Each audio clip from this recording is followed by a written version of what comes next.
Welcome to another St. Pete by Night production. The following is rated for mature audiences and may contain graphic themes that will be distressing to some viewers. As always, we recommend you ensure the safety and well-being of yourself and those around you at all times. Viewer discretion is advised.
Good evening and welcome to the St. Pete by Night Entertainment Network. St. Petersburg by Night is an online World of Darkness role-playing community originated in St. Petersburg, Florida, and now spreading to the world at large. My name is Kent, also known as Misha Kent on all social media, and I will be your storyteller tonight.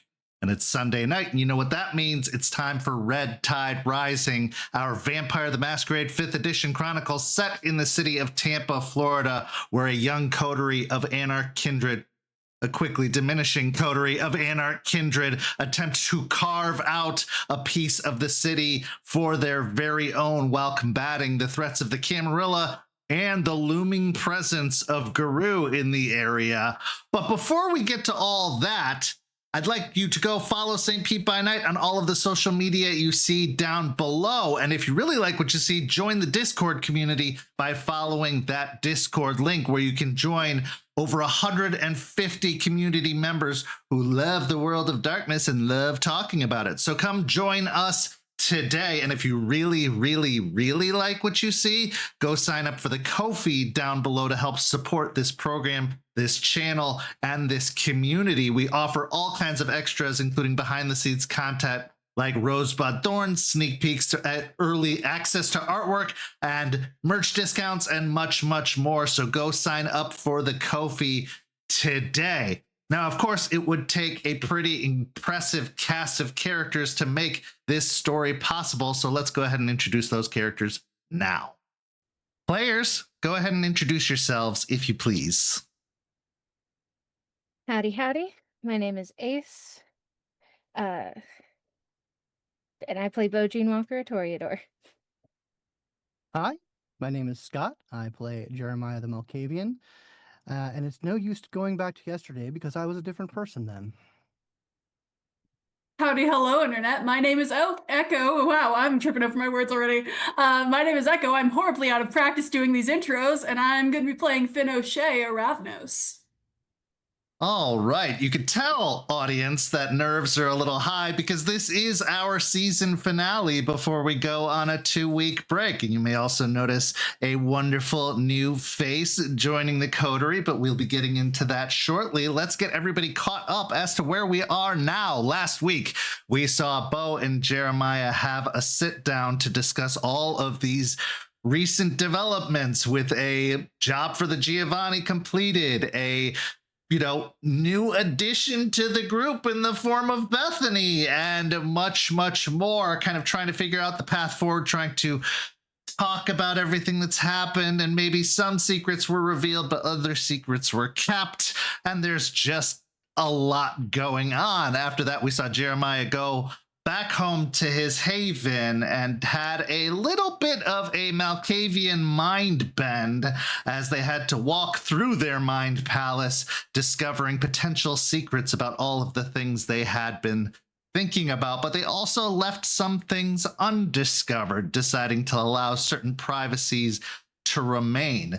Then after the break, we saw Beau have a one-on-one meeting with the one they have dubbed Goldie, the Ratkin, who has been taking up residence within their coterie haven, spying or observing for the Ratkin. And they got to learn a little bit more about their new resident, as well as share some of their own personal feelings to try and create a connection with them. And then finally, we saw Beau introduce Jeremiah to their father, Jeremy, who is also a Malkavian, and they learned just how bad things have been for Jeremy over the past many, many years. Beau also learned that Jeremy had been a kindred for the last couple years that they had been crossing paths, so to speak. So truths were revealed, some secrets were kept, and the story just keeps rolling along. But for tonight,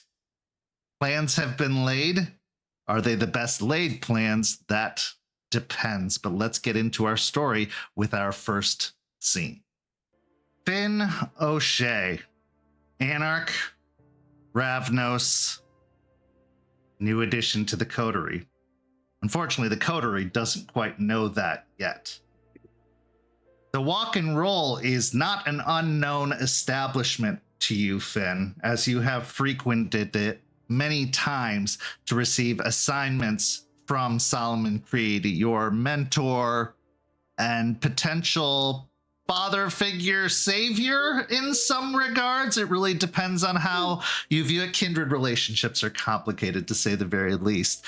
But on this particular evening, as you are summoned to the Chinese restaurant, as you are taken into the back office that you know all too well, you find Solomon and Doberman awaiting you with a very, very important task.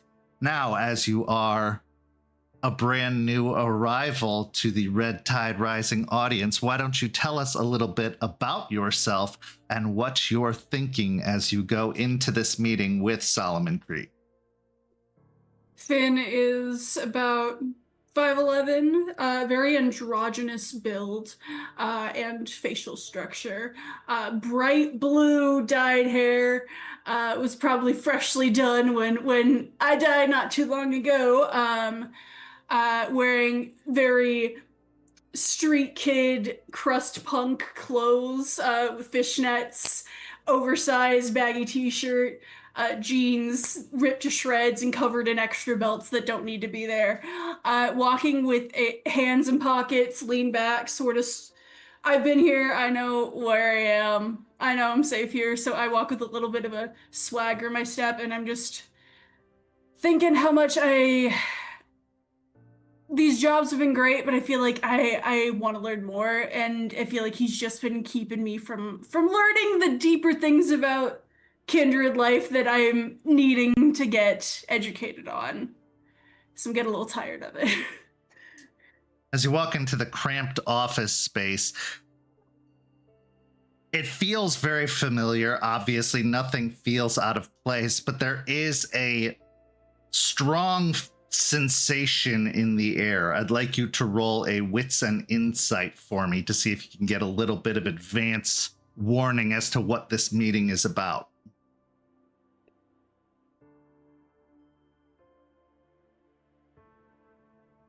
Four successes. Okay, there is a apprehension in the air, but also it's countered by this very eager energy that seems to be radiating off of Solomon Creed. He sits across the desk in his usual position, his circular, very dark shaded sunglasses covering his eyes, protecting him from the dim halogen lights that seem to light the room. Doberman stands in his usual position, flanking Solomon just a little bit behind, his hands folded in front of him, the same kind of stony, stoic exterior that he often wears on his face. As you enter in, Solomon looks up to you. Finn! Hey, Solomon. Thank you for coming. Have a seat. Always do. Hey, Doberman. You got smiles time? No? One of these days, I'm gonna get you a smile. And I sort of like feet up, lay too far back in the chair. Well, today is a very auspicious occasion, Finn. It's your graduation day. I didn't know I was in school still, Saul. In what way am I auspiciously graduating? Well, I think it doesn't go beyond either of us to know that we've been wearing kid gloves with each other for a while, and while you've been doing excellent work, I think it's time for you to really get your hands dirty, and I think I have just the assignment for you that is going to be able to accomplish that task. Okay. I'll bite. Lay it on me. You know about that coterie I've been talking about, the midnight special? Yeah, that group of fuck-ups you keep complaining about? Yeah. Well, needless to say, they've fallen on some hard times recently, and they've diminished from 4 to 2. And we can't have that because they are an important part of my plans moving forward. But as you say, there have been some interesting choices made recently by this particular group, and I need someone to help me steady the ship, as it were, before it ends up crashing upon the shore and wrecking everything that I have been working so hard for so long. You're not saying what I think you're saying. You just you want me to peer review, right? You don't want me to.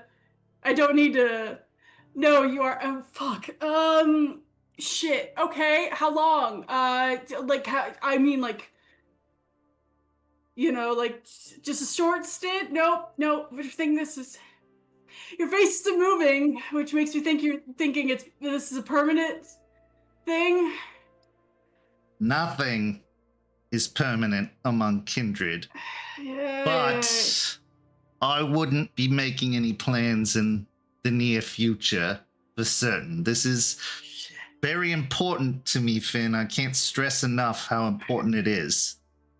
These are valuable assets, believe it or not, and I need to make sure that they're not getting themselves killed by doing something foolish. Now I know you've been working on keeping eyes on those outbreaks recently, those little riots, as they have nothing to do with us, surprisingly, but they are potentially beneficial in the long run, and I think you can bring some of that insight and knowledge to this group so that we can seize the opportunity that these sparks have been providing. But I also know that this group has their hands full with quite a few tasks that they need to see to, one of them being the Toreador Sire, another one being this connection with a potential asset of a Camarilla coterie that we're hoping to sway over to our cause, and, well, anything else that they happen to have accrued along the way. You want me to go play Gopher? I do, but I also want you to be someone I can rely on to tell me the whole truth about what's been going on. You're a very observant individual, and I think there are things that you might see that others might miss, and I need to know that they are on the level and not going into business for themselves, so to speak. Sort of a double agent thing. You know what? Okay, that's interesting. Okay. That's interesting enough. Fine, I'll bite. Okay, I'll give it a test run. We'll see how. You just know it. Playing well with others I'm usually a solo gig. you know? So like, I'll see what I can do. I'll see what I can do. Fine, fine. You talk me into it. Fine. Well, believe me, I am appreciative of your talents as a solo act, but I need those talents for this other group. They have a lot of potential, a lot of possibilities, but I don't need them disappearing and diminishing, leaving me short-handed in this territory. Now, before I take you over there to meet with them, do you have any questions for me? I mean, you filled me in, you know, there's the Malk. He's put together somehow, and there's the Toreador with mommy issues. Like, I got the vibe. I got the vibe. As long as that's a pretty good approximation. And Doberman, of course. I know you're now attached to the outfit. Love that smile, man. So I think I got a good. It's just more just like, how do I ease them into all the majesty that is me? You know, like, how do I, you know? Well, I would say you have a very winning personality. I think that'll do you favors. And of course, my endorsement should carry some weight. Know this. Beau has a knack for getting attached very quickly. Use that to your advantage. If you cozy up to the Toreador, I think you'll find that you will quickly find yourself in their good graces. They haven't been as paranoid as most kindred are when it comes to making connections and relationships. As for the Malkavian, that's going to be a little bit harder of a nut to crack. They have a very shrewd and political mind, but they are also movement first above all else. So if you show your dedication to the Anarchs and what we're trying to build here, what we're trying to create, I think that you could find a way in with him as well. But keep the chaos to a minimum with that one. He's already had a great deal to deal with, and I think that adding one more problem to his plate wouldn't help you at all. You should be a solution, not a problem. When have I? Okay, chaos aside, when have I'm a little hurt. You think I could cause problems? I am the problem fixer after the chaos has happened, and I revel in the chaos that has happened. You know that. Like, come on, man. I know. But what I view as a problem and what Jeremiah might view as a problem could very much differ. You see, Okay, keep the anarcho communism down to a minimum. Got it. Okay, fine. just follow his lead. See how he sets the tone of it and join him at his level. What I will say is, many of his coterie mates have been getting very fond of a particular individual in the area, getting themselves into debt, getting themselves into trouble and danger. A dragon by the name of Vesper. Uh-huh.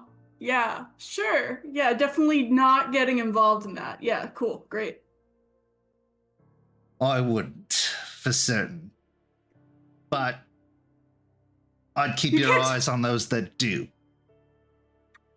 You can't tell me there's a dragon in the area and not expect me to go slaying, right? Like, I should at least get a peek-see, a window into, like, what sort of chaos this individual is causing to, like, stifle it, you know? Yeah, definitely that. They're very old. They remember the first movement, if that gives you any indication as to what you're dealing with here. This isn't any pathetic attempt at a dragon. This is the full deal. And they have taken up residence in this city. So just be on your guard, be aware, and watch out, because they are up to something. I'm not entirely sure what, but I'm trying to stay in their good graces as best as possible so as not to be the first thing they decide to steamroll whenever they decide to enact whatever plan they have. Oh, I'll get you answers. Oh, I will get you answers. Oh, you, thank you. You've served me my next project on a silver platter, and I cannot thank you enough. Oh, this is gonna be sick. Fuck yeah. Well, don't give up on your previous project either. Right. Of course. It's a lot to handle, and I'm trusting you with a great deal here. I got you, my man. You know I got you. I got you. All right. Well, if you don't got any other questions for me, we might as well get in the car and head over there to have your proper introduction. Let's say if I see something untoward, some horse shit where they're gonna be, a bigger problem for us in the long run, do you want me to just report back, or do you want me to take action? I trust you to take action if you see fit, but don't get in over your head. That's already been a problem with a couple of the coterie mates so far. Conservative is best. Action only when necessary. We are outnumbered, outgunned, and they have greater resources than us at the moment. But just be mindful, and also with the wolves around, that brings its own set of complications. So just be on your best behavior, which I know for you can vary depending on the day. Wonderful. Then let's go. With that, he stands up, he grabs his coat off the back of his chair. Doberman takes the lead out of the room, leading you into the parking lot and over to a kind of modest luxury sedan. Both you and Solomon climb in the back seat while Doberman climbs in the front and starts the engine and begins the drive over to the Waiting Owl, which is where we transition to now. Beau and Jeremiah. Get-togethers at the Waiting Owl used to not be an uncommon thing when there were more of you and there was more incentive to be there. Valentina was a binding force for this particular group due to all of you having some sort of connection to them. But now, in their long absence and unfortunate demise, there's been a drift happening, a separation. August's disappearance, a lot of big decisions and changes on Beau's part, and Jeremiah still trying laser focused to accomplish the goals of the movement. Needless to say, there hasn't been a lot of incentive for all of you to spend time together, for better or worse. But after receiving a message from Solomon saying he had an important reason for all of you to meet, you find yourselves gathered together at the Waiting Owl once more. Business has been steady. It hasn't been overly successful, but it's been enough to keep it afloat, keep it in the positive and not dipping into the red. But it carries this weight, almost like a ghostly presence with it, of a past that can never be re-achieved. This was, for all intents and purposes, Valentina's place. And while the stage was yours, Beau, doesn't feel the same. You're not allowed to spend as much focus performing because you have to worry about everything else. And with Jimmy, Ricky, what's his name, gone, hiring staff has been an important part of that process, and it's not the same kind of level of trust that it used to have. There's been an aura of danger and anxiety surrounding this place. So as the two of you come together within the Waiting Owl, arriving a little bit earlier before Solomon asked to meet, the scene is yours for the moment. Any idea why he wants us to meet here? Not specifically. I mean, we had that talk with him a while back, and you told him everything about the what your father had to say, right? The news about Yeah. Cam. Yeah, I gave him all that information. He did mention that he was going to try and recruit someone to help us out. Do you think you already found someone? He's got a long reach. That is true.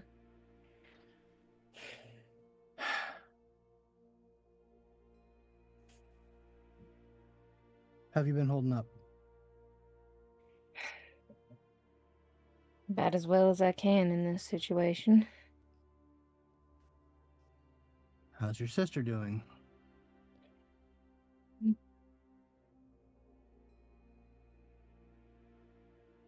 Hungry?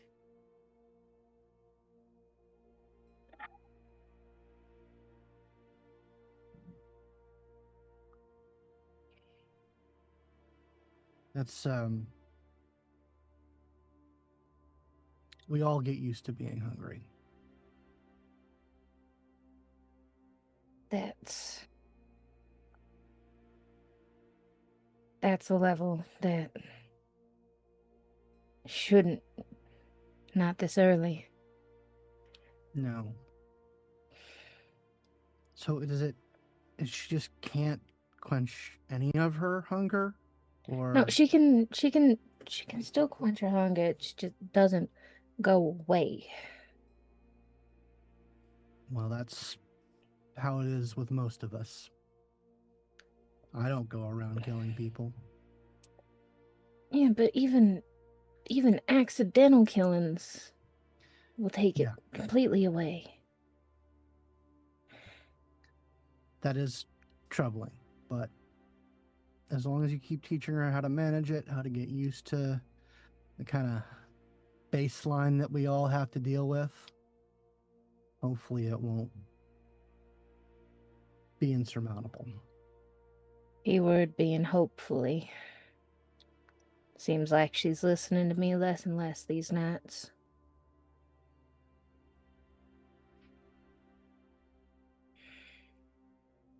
Well, I don't know what to tell you about that.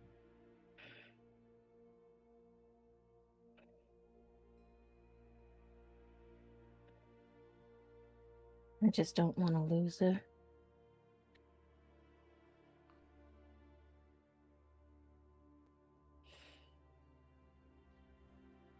I can't think of anything to say that will make it better. And I'd rather stop saying things that I know will hurt you. I know.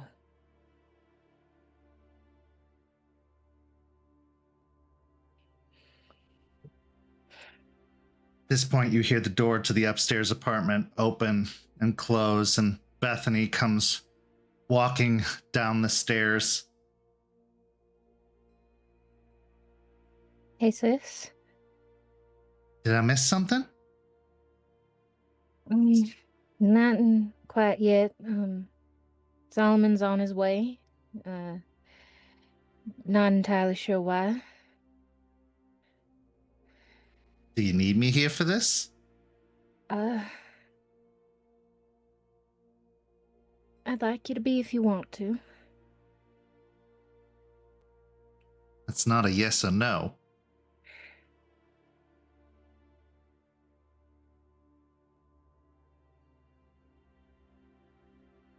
If it is what I think it is, yeah, you should be here for that. All right. I can do that. Whatever you say. How are you feeling? Well, you know, the usual, but I suppose I'm getting used to it a little bit. It's definitely all a new experience, but we do what we can, right? Yeah. She moves over to one of the chairs and pulls it out, plopping down into the seat. What do you think this is all about? A while back, Solomon had mentioned trying to find us some new coterie mates. We might be meeting a new person who will be with us until either Solomon says that they need to do something else or death. I always get this weird feeling off of him. Like he's just waiting for me to slip up and make a mistake. You're not the only one. Yeah, it's like that with everybody. He's very shrewd. Snake in the grass waiting to strike. But best to have him on your good side for as long as you can. If you say so. Why do we take orders from him exactly? Why does he decide what's best? Well, I take orders from him because I owe him. I've got a debt to him that I gotta settle. But in no uncertain terms, he's like our boss. That's not the entire story. Mm. Yes, there is debt, but he is also a comrade in the Anarch movement. I know you've probably heard that mentioned a few times. And one of these nights, we're going to have a big talk about it. But it is the cause, the purpose that we have sworn ourselves to. Oh, Anarchs can accrue debt? Doesn't Anyone seem very anarchy to me. Anyone can accrue debt. Debt, obligation, transaction, as long as they're entered into willingly, there's nothing coercive about it. All within the lines of the principles of anarchy. And try and divorce it from what mortal considerations of anarchy. I don't know how educated you are in politics and history, but it is definitely its own thing. It's vampire anarchy, and it's not the same. So you can still accrue debt. There are still boss comrades. And all right. But there is more of us than there is of him. Why don't we just either declare ourselves independent, and if he has an issue with it, he can try and come do something about it, or we make the debt go away? Well, we are working on the debt, but our association with him is mutually beneficial. He has contacts, he has resources, he has people. And as long as our interests align, which they do, it's to our benefit to work with him. He's bringing a new person in. It sounds like he's putting a thumb upon the scale. Even in the odds, first there was the dog man. Now whoever this new person is. Don't think I haven't thought of that. Yes. He is certainly, as you say, putting his thumb on the scale. I understand why Beau has to babysit me. I get that. That was all explained. The sire-child relationship, but Sounds like y'all are getting some babysitters too. I know at least on my end, I've made questionable decisions and, well, dealing with Talia is one of the consequences of those questionable decisions. This is a way to keep me from being as reckless, I guess, in his eyes, or at least having a forewarning about it. From what I've seen, Beau, they could tie you to a chair and put you in a box and you'd still find a way to...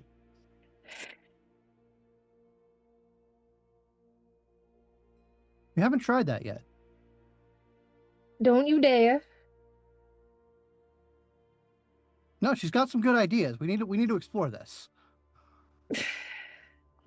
They already have Dad tied in a box underwater. I don't want to end up like that. We wouldn't put you in the water. Yeah, that.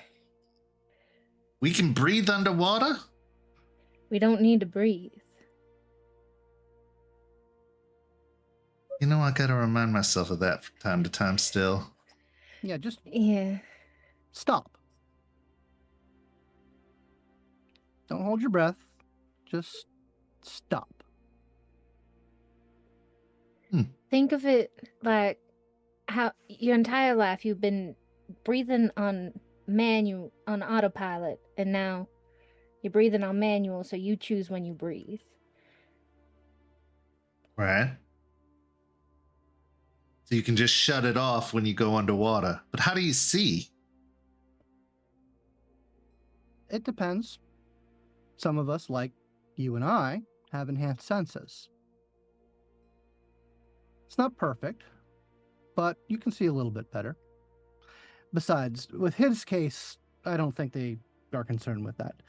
That is something that you do need to understand. We're the Anarchs. Your father is enslaved to the Camarilla, otherwise known as the enemy. Right. And they're the ones that have kings and jesters and all that stuff, right? Princes. 6 of 1. Yeah, terminology.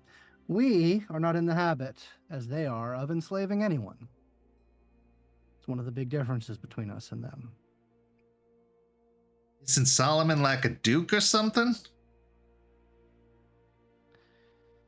Aaron, trust me, I have some thoughts about shifting the terminology a little bit. Not everyone uses that term. Some of the more progressive and younger groups use the term advocate. I prefer that. Maybe you should be in charge.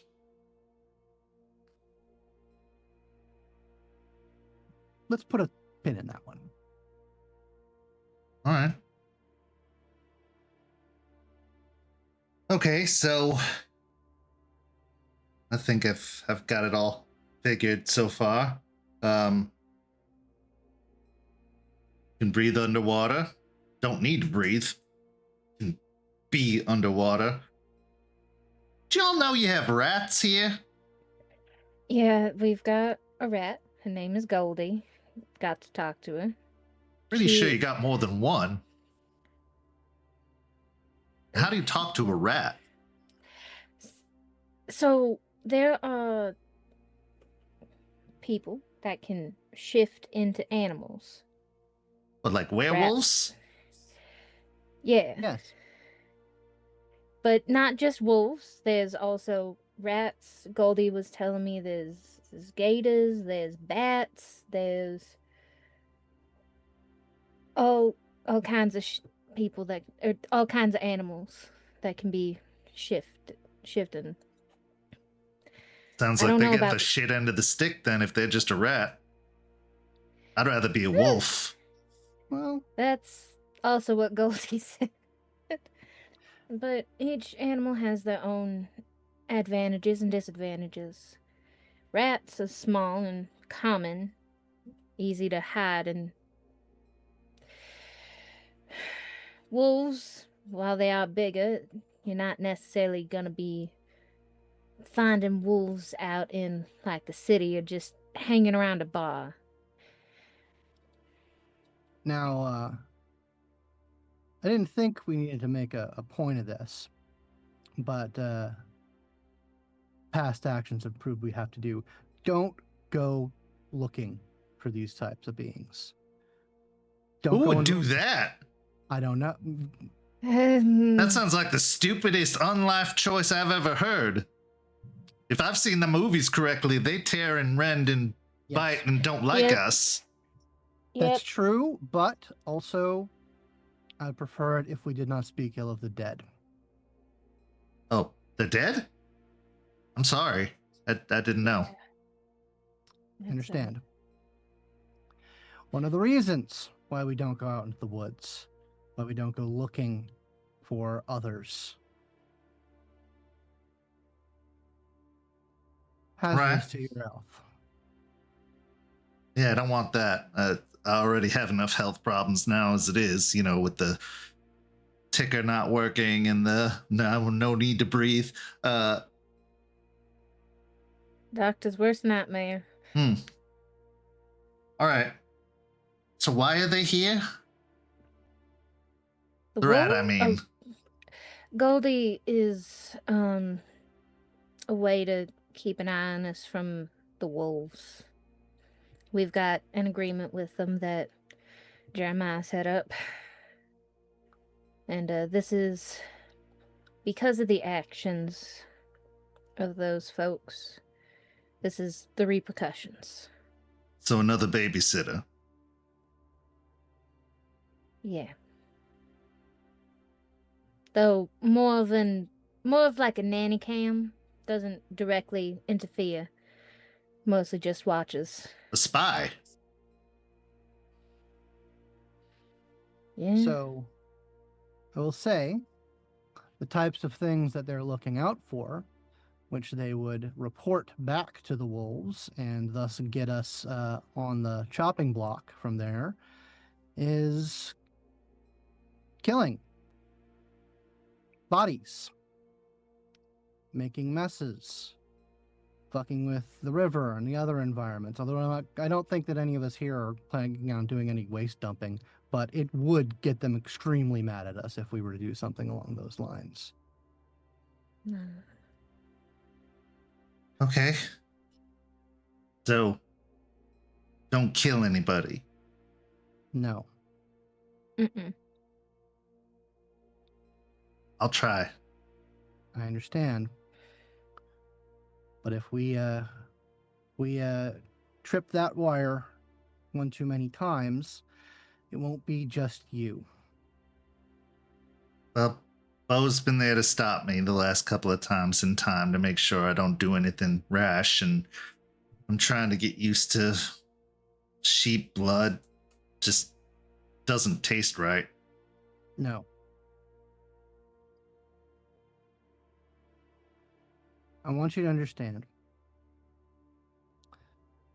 The hunger,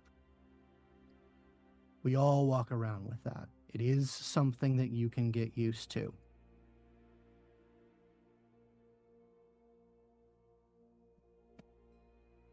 And you really need to try to do it. This might be a stupid question, but why?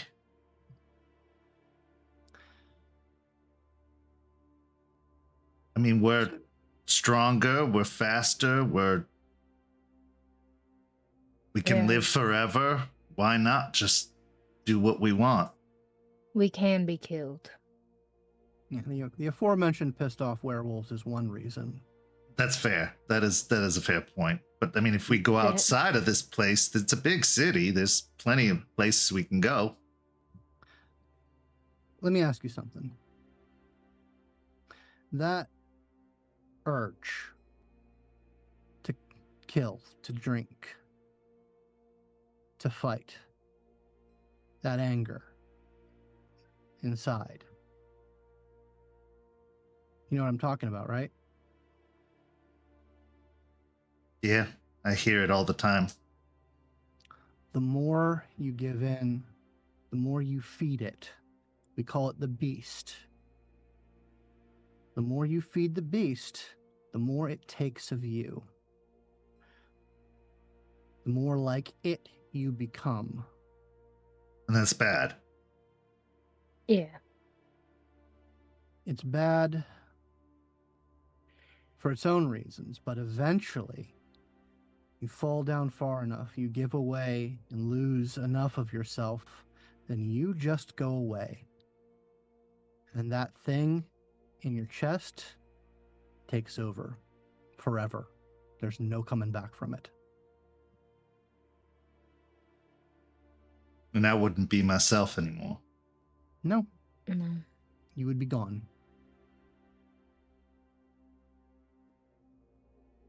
Jeremiah, I'd like you to roll me a charisma or manipulation and persuasion, and you can take a bonus die from Beau's help. But the success or failure of this roll could determine Bethany's behavior moving forward. Okay. And I'm going to surge for this.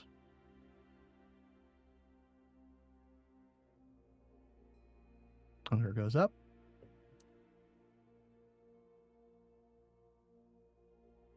Oh, I'll also offer intimidation as a possibility too, if you prefer not to do No, persuasion. persuasion's good. Okay. Go with 3, 6, 8.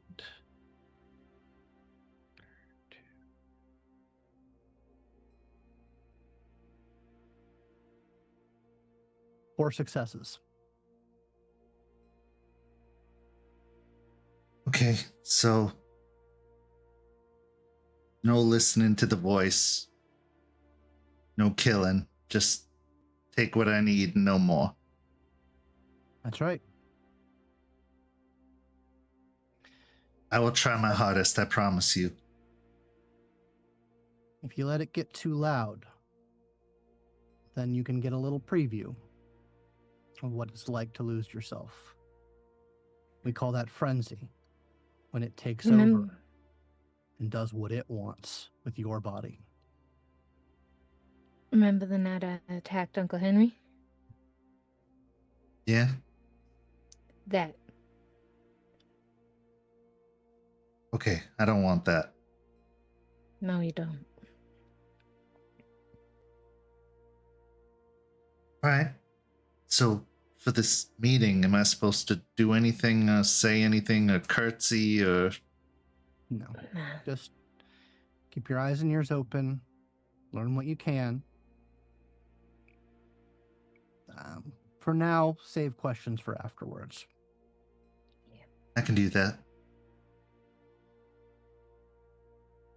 Timing being what it is, this is the point you see the doorstep darken as figures approach the waiting owl from outside. Speak of the devil. Rather than knocking and waiting for a response, Doberman just pulls out some keys and unlocks the door. And in they walk. Solomon, Doberman, and a third individual you have never seen before or crossed paths with.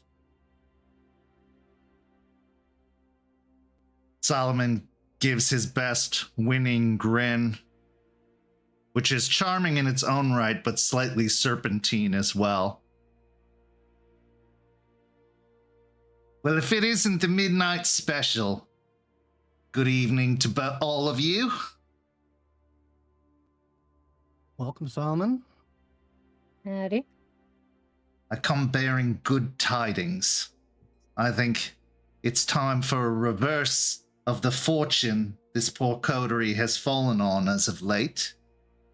So, I would like to introduce you to Finn O'Shea, another one of my proteges, if you will, who's been doing some work for me for a while, but I think it's time they, as the kids put it, squatted up to see more of what this world has to offer. I also think they have some skills that could be useful to this group in this time.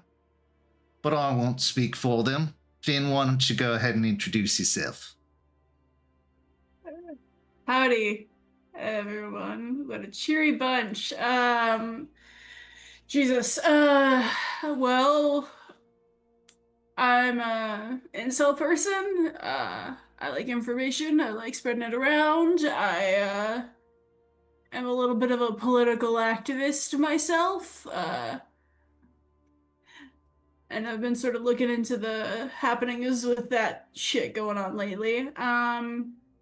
Oh, what else? I've got a winning personality, penchant for chaos and destruction. Try to keep that under wraps, though. I'm a Ravnos. I'm not fully sure what that fucking means, but it means something to somebody. I do VTubing on the side. You know, easy way to hide yourself, but also make some money and talk to people, get information out there. I'm a journalist. I got a blog, newsletter. Subscribe to my Substack. I don't know. That's. Oh yeah, and I can make illusions and shit. That's me, pretty much. So, I know you're Jeremiah. I know you're Beau. Who's that? That's a person I don't know. That's Bethany, my twin. Hey. He just raises a hand and waves, keeping her mouth firmly shut. Well, go on. Introduce yourselves, you two. There's no reason to be shy.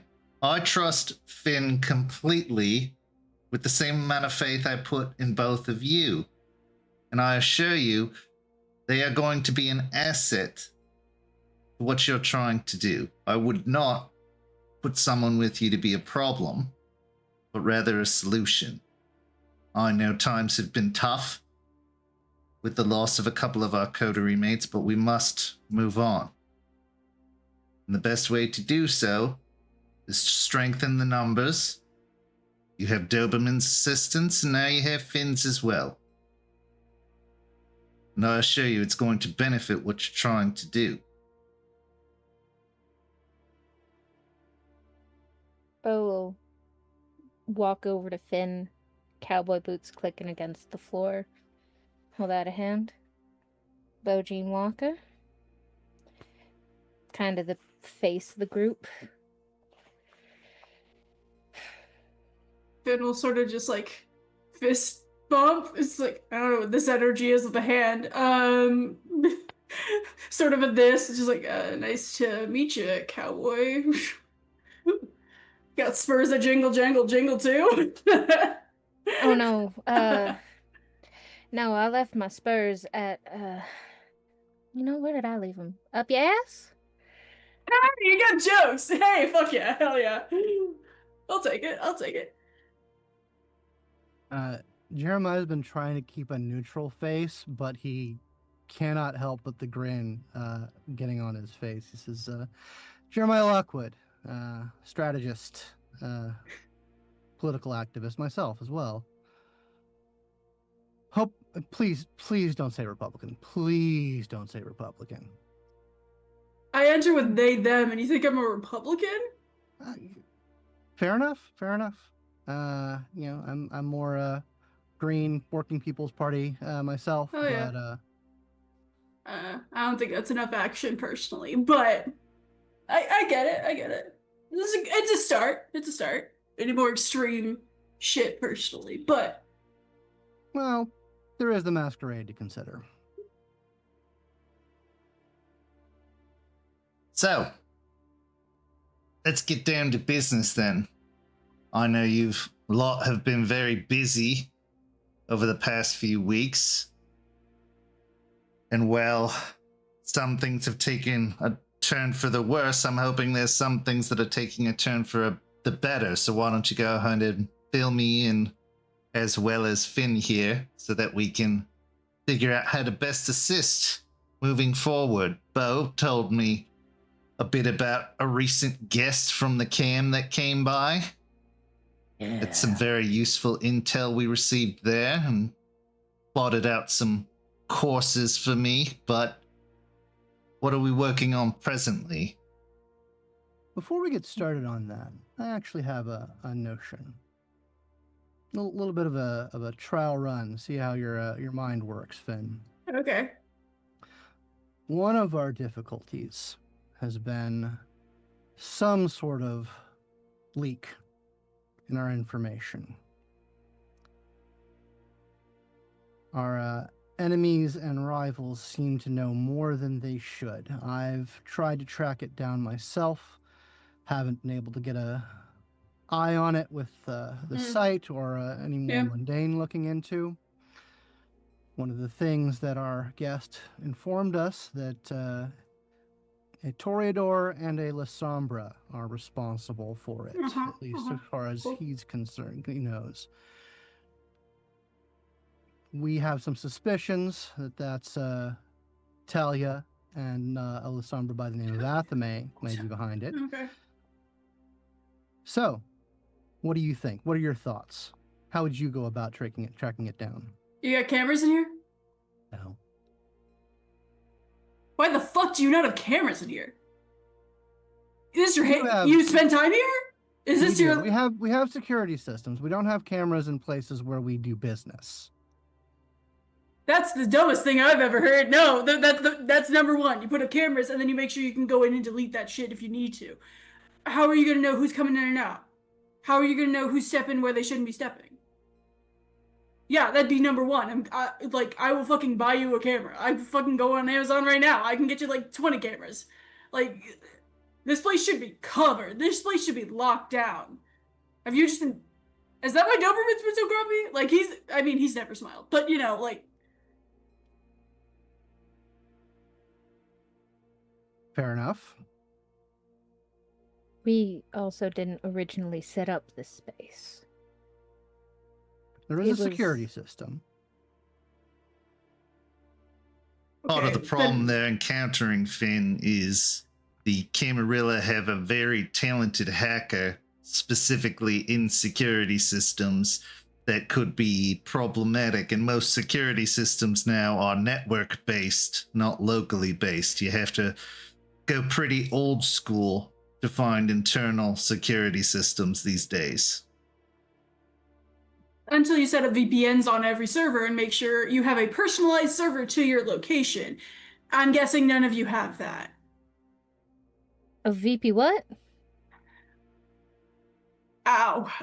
That did actual damage to me. Okay. I see I've got my work cut out for me. Cool. You got a space I could set up as like an office or something? We can get you set up. Okay, cool. I am the world's most paranoid motherfucker, so I'm gonna kit the shit out of this place. Your independent havens, I'm guessing you guys don't have any kind of monitoring there either.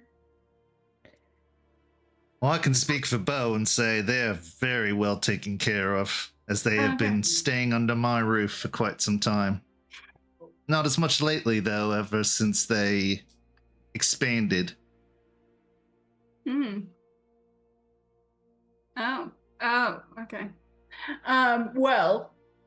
If there are other locations, we should get those outfitted as well and try and keep everything under the same micro server. As well as I have my tech deck computer that I keep off of I keep out of, the system that's Linux. I make sure that shit is locked down. So if I need to get set up, I can set y'all up on that and do independent systems for individual haven. Why am I having to do the IT?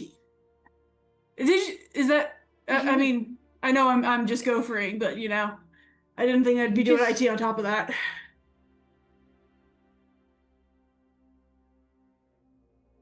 Apologies, my brain is. You don't have brain cells to rub together, do you, Hotshot? I have some. You're pretty. Said a lot of words. You're pretty. It's fine.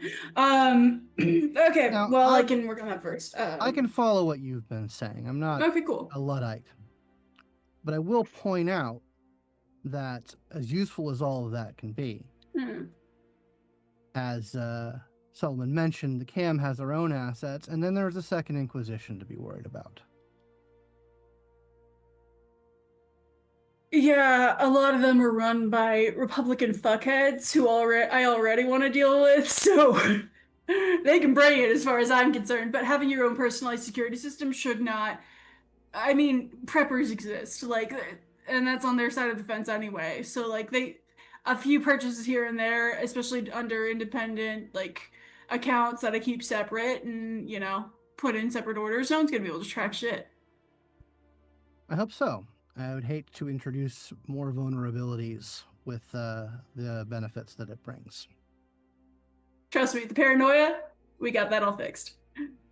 I thought 15 steps ahead, double checked and made sure that those things are secure, and then I'd come back to it. So is your expertise limited to the technological side of things, or you have any occult know-how? they will pull out from this pocket that's it's like Jinko jean sized cargo pocket, an entire pack of tarot cards. No, I practice on the regular. No, on top of the anarcho-communism, I'm also pagan, so Our occultist has gone missing. So what do you think about a problem from that perspective?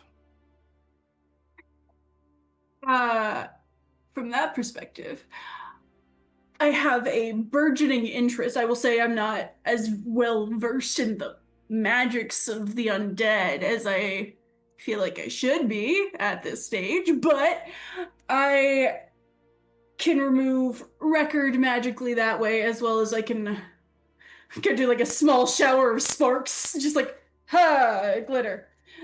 So. All right. So, in terms of what we're getting up to, and just for shits and giggles, Jeremiah is going to try and sense the unseen again, just to see if there's any kind of people looking in. Okay, go ahead and roll it.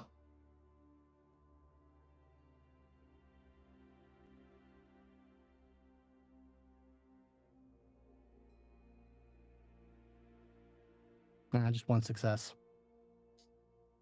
No, nobody seems to be looking in. You're confident that you are secure. So, we're trying to attack the problem through who we believe is at the heart of it, for multiple reasons. Beau's sire, Talia. I've put together some friends of mine from out of town, some hard-hitting Gangrel, and we plan on taking care of her permanently fairly soon.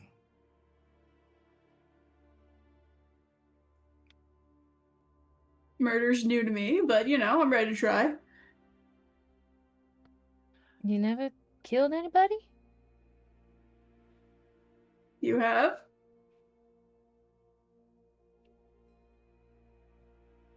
Ooh, hidden nerve. Okay. I'm a bagger myself. I don't usually involve myself with people. It's too messy, too intimate. Hate that shit. People don't need to know more things about me, or I don't need to know more things about them that I already need to know. I will say it was an accident. Always is. Pharma don't like feeding on people. It typically hurts me to eat them, honestly. And one night I was too hungry and wrong place, wrong time. Mm-hmm.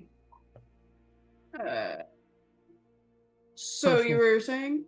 Personal peccadillos aside, as I said, yeah, we're going to be hitting her pretty soon.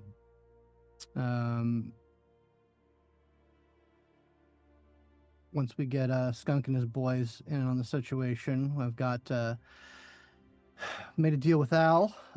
He looks to Solomon.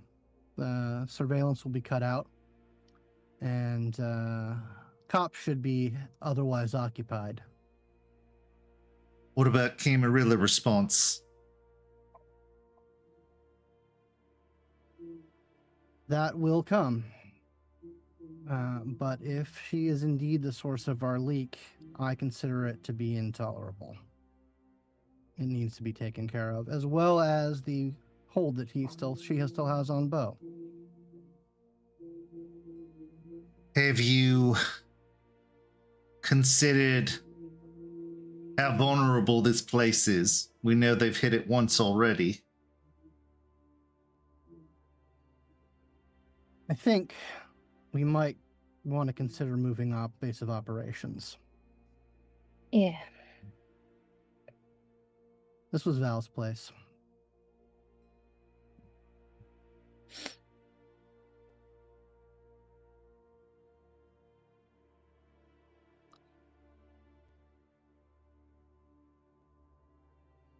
I've been looking on the sly, but I think priority one is taking care of Talia. Will I have some information of my own to provide? You're not the only one that's leaking. One of my resources within the Camarilla has told me that there is another group of wolves in the area that have nothing to do with our associates, and that they have been a potential problem.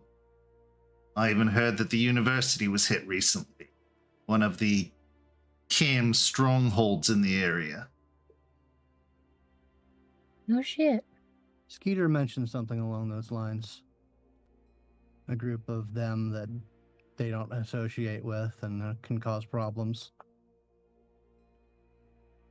Well, that's something to be on the lookout for. Not all wolves are going to be a friendly face anymore, not that they were to begin with. It's enough that it's got the Camarilla nervous at the moment, so they're going to be extra paranoid than they were before.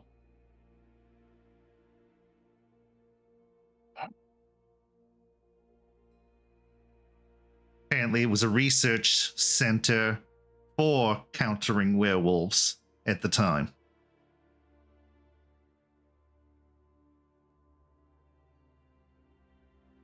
I mean, I understand the significance of it, but I also am not going to lose any sleep over the Cam getting their shit rocked. Nor would I, but I'm not entirely sure this group's going to discriminate. It probably won't. Something to keep an eye on. Yeah. Also reinforces the need to meet with them sooner rather than later. I know. I've been stonewalling. They've been stonewalling me on that. I'm not sure why. I would assume they would want to get their licks in for our little the transgression that occurred a month or so ago. But then silence. I've heard the person that I'm going to be dealing with is someone by the name of Aspen Weiss. Looked into her a little bit. What you would expect from a public-facing supernatural being. Not much to find. But I don't know if you've heard the name before. The last name sounds familiar, but I've heard of CPAs with that name and lawyers and all kinds of sorts, so it'd have to be narrowed down. But that's Halfrey and Weiss is the firm that they operate out of. all right then. They caused a stir not that long ago. I remember seeing that on the news. Yeah, the Piney Point affair. Yeah. Oh yeah. That's All right. interesting to see. Well, I'm guessing they're keeping you waiting to keep you on your heels. The waiting's the worst part. A direct confrontation is not nearly as scary as waiting for the confrontation. Yeah, I wouldn't doubt they're sweating me out, but it's gone on for a long time. Well, what I've found from all this is that they also have an arrangement with the Cam. Yeah. Huh? So they decided to give the Cam the warning about this other group. Luckily, I had someone on the inside to be able to supply me that information as well. Has your source heard anything about our problem? Unfortunately, on that case, it's been mum's the word. If anything, you're being considered a band of upstarts, one of many in the area, and so they're not all that worried about you. But that's not necessarily the full story, especially if they're playing their cards close to the chest, which they're very good at. Yeah. Yeah, I don't know about that. Apparently, Talia wants me dead, personally. That's just her own personal grudge and her territorialism.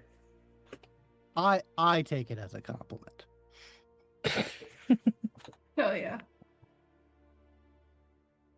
So this plan to strike back, what contingencies do you have for a response? Because there will be one, undoubtedly, even if you are successful. I think we should abandon this place soon thereafter. Stay quiet as best we can. And just keep our heads on a swivel. Yeah. I'd welcome any advice on that regard. Well, if a new location is needed, I've got an RV. I can just drive to y'all when we need to have a little secret meeting. It's not the most cramped thing on the planet. I've got a table and chairs and shit. I've spent my time in an RV. Not the worst place to operate. And it's incredibly secure. I have really made sure that it looks super innocuous and is kitted with shit. Staying mobile is good. I would insist upon trying to draw them away from this particular area. I mean, I'm sure they're going to come after the bar one way or another, but this is also the territory at risk by this action. And since this is more of a personal affair than it is having to do with the business I've been trying to start, I don't want to feel the repercussions of your actions. So, staying mobile is good.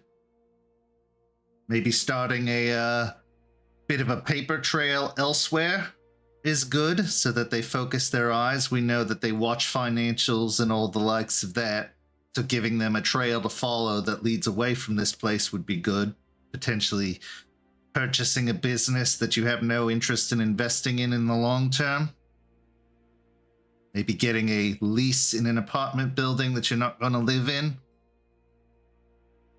Keeping them scrambling or looking for ghosts is probably your best bet in terms of repercussions, because if you do hit, when you do hit, this place will be forfeit.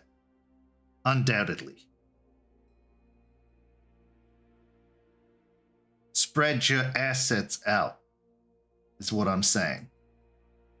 Because they're going to start hunting all of those assets down, one by one, until they find the true heart of it. They got to give them as many places to look before then as possible to keep them busy. Talia is a ranking member of the court now. That comes with a much stronger response than if it were just any common street level vamp.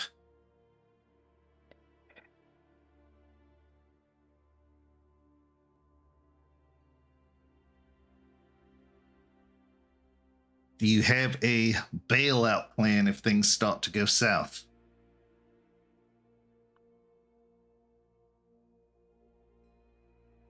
Or is this an all-in type deal?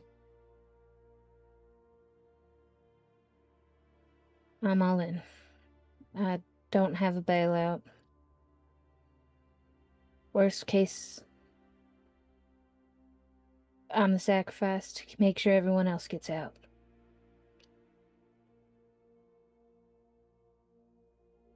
If it were a few weeks ago, I would have said, that's understandable and fine. And then he looks over towards Bethany. But you got yourself some baggage there, Beau. And making it someone else's problem isn't exactly the best course of action anymore. I'm not good with kids, by the way.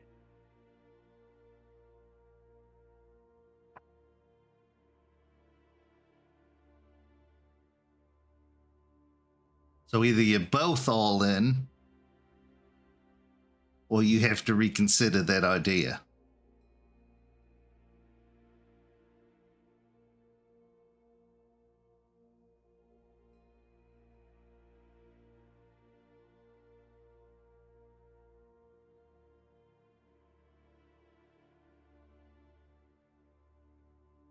We'll talk about it with my boys.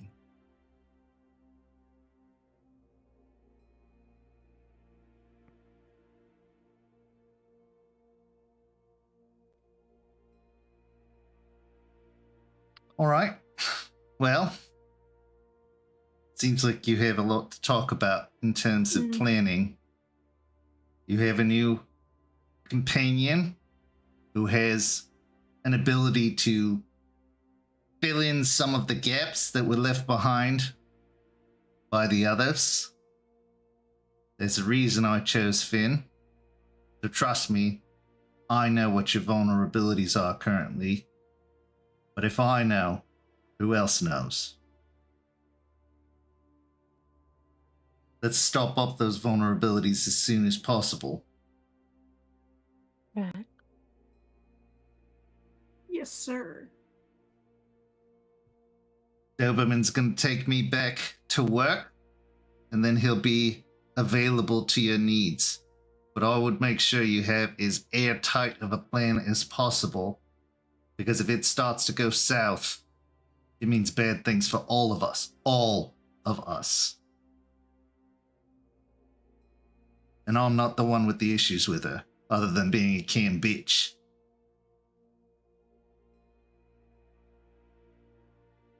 With that, he straightens himself up, brushes off his coat a little bit.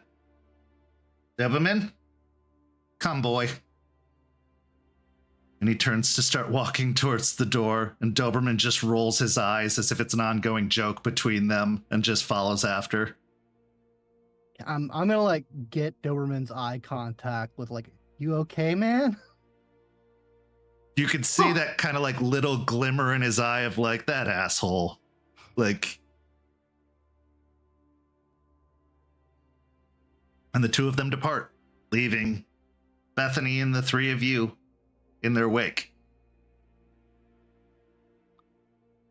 You hear Bethany give out an audible, like, exhale as they like slump into their chair as if they had been just sitting there rigidly the entire time. Beau will move over to sit next to Bethany and just kind of rub her back. He's really intense. Doesn't pull any punches. What does he mean by all that? You're not going to go get yourself killed, are you? That's not the plan. Sounds like it was.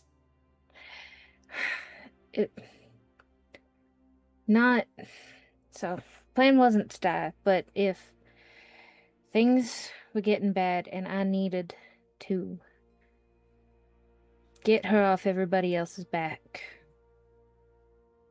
I was fine being a sacrifice.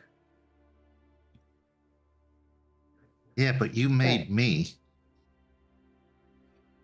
You were planning on sacrificing yourself. You probably should have just left me be.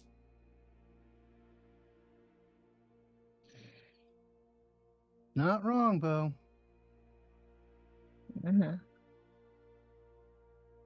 Okay, so what's the plan, man? Like, do we have a plan, or were we just gonna do There's the a whole plan. martyr thing? I'm personally not here for the whole martyr thing, but you know, whatever works for you. Like I said, I got some hard-hitting Gangrel boys ready to go. Cool. We're gonna try and lure her out. If not, hit her where she lives. Yeah. Okay. Well then what's the evacuation plan should things go horrifically south. Please tell me it's not nothing. Well, a complication is that we need to draw away one of her allies, and I'll be handling that. So I'm not going to be there. We can fake it out. We can plan it out, but there should be. Beau, this is going to be on you to make the call. Yeah. If it looks like it's not possible, if we can't get the job done, you need to make the call to run. For yourself, for Finn, and my boys. Yeah. Yeah, And because me. y'all seem like nice people, but I'm not dying for you 5 seconds after knowing you. I'm No, sorry. I no. hope that's an okay boundary Yeah. for me to set Yes. here. That's more than okay. I wouldn't ask any of y'all to die for me.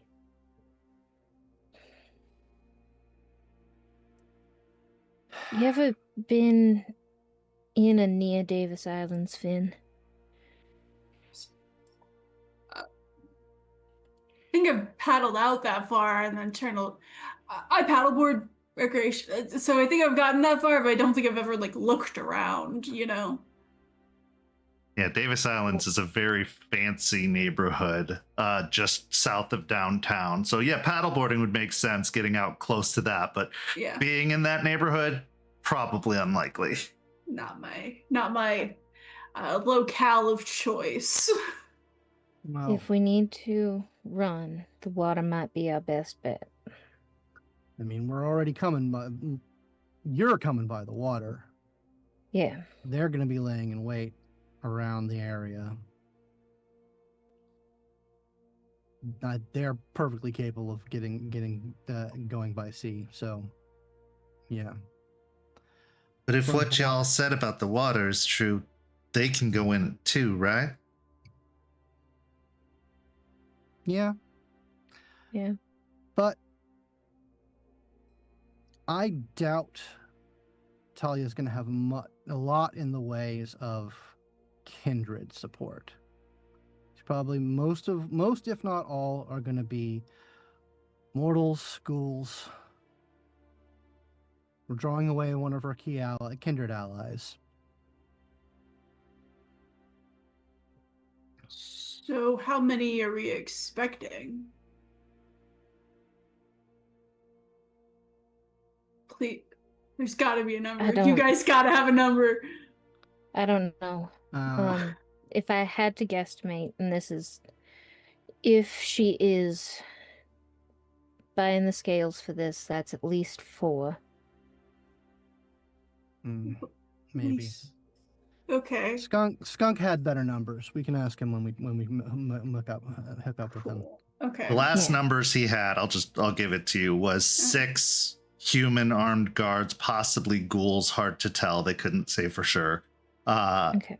As well as Athame and Talia, but that was the last accurate count they got. And that was a couple weeks back. So with the security and her, that's 7. If she has the scale with her, which is not unlikely, but I don't know if that's how she's going. I think if they that makes show up, 10. I think if they show up, if they show their face, that's a good indication to bug the fuck out. Yeah. I don't want to. I don't relish tangling with 4 hard pipe hitting Nosferatu. Is it 4? I thought Dad said it was 3 Nos. I'm gonna assume 4, because how certain can you be of the numbers of any Nosferatu? Fair. So wait, you're not even sure how many of them there are? How's that? You can't just count? Hiding in the shadows. It's what they're known for. Oh. Yeah. I'll demonstrate. May I? I would like to. Yes, okay. And I'm gonna just go, like, step back into a shadow and obfuscate. Just a rank 1. Just gonna back the fuck up into a dark shadow and just stand still. Oh. So they can go invisible? I mean, ostensibly, yeah. I can do that too. Jumps in her seat as you step back out again. Okay. There's a chance you can see through it with the sight. Okay. All right. What if they don't show their face until they've already beaten us? Like Rambo.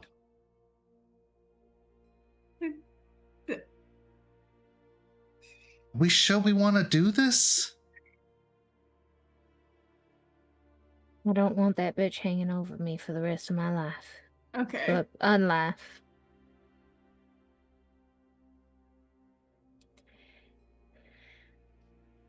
If I might ask, yeah. I know you guys got a bullshit with Saul. That's fine. I get that. But, like, y'all's energy is garbage. Like, you're like, the aura is just, I'm sad perpetually. What's that about?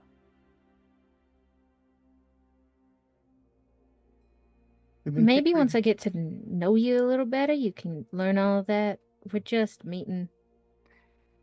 Yeah, I'm trying to nip this in the bud in case it becomes my problem. Because if it becomes my problem, I have to deal with it. So I'm trying to, like, get the information now so I should know if it is actually my problem.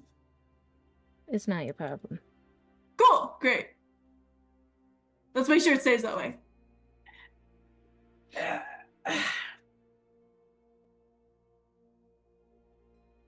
So I'll ask again, are you sure you want to go through with this? I mean, I understand that it's kind of been bad for you, Beau, but it sounds like there's a lot of variables here. So you know how it's hard for you to be mad at me and say no to me because of me making you what you are? It's hard for me to say no to you? It is harder when you are bonded. I just assume you know best because you've been doing this longer than I have.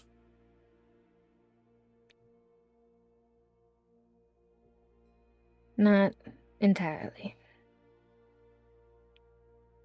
Yes, Finn. Thank you. Fantastic. We're getting emotion. We're starting a conversation. Love it. That's not just all dead silence and sad looking. How green? How shiny and new? Couple of weeks. Weeks? Weeks? And you want to take her to... Dude.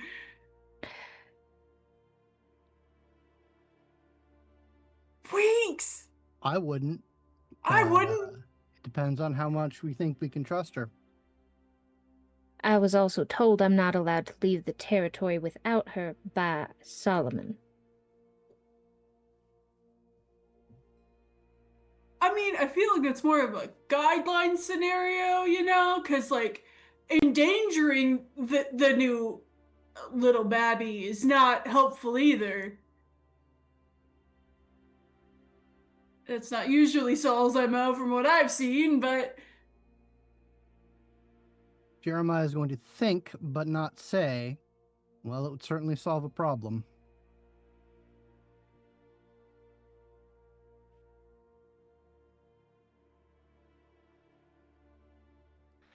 I don't want her to be there if I can help it, but... Do we need to hire a babysitter? Like, I mean, I don't want to make anybody dinner, but, you know. I don't need a babysitter. I'm not going to kill anybody. I was told that's bad, and I don't want to become a monster. Beau is just gonna give Bethany the like, sibling side eye of, I also don't want you dying either.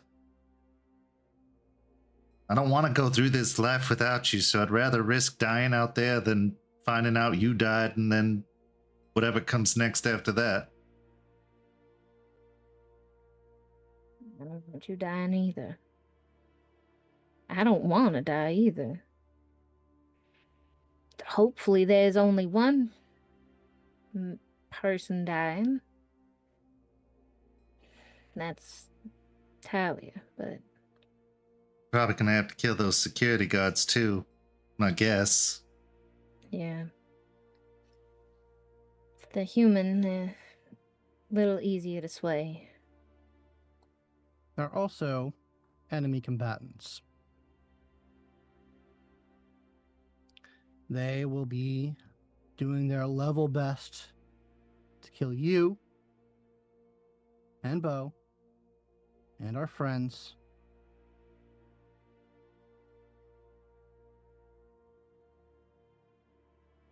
Whether they fight for money or blood, they are on the other side. Yeah, self-defense is a whole other thing. Like,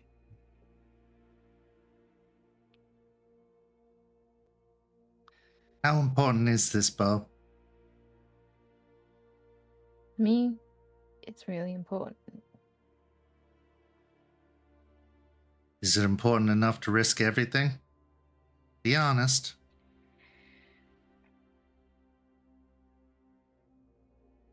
Yeah. And I'm with you.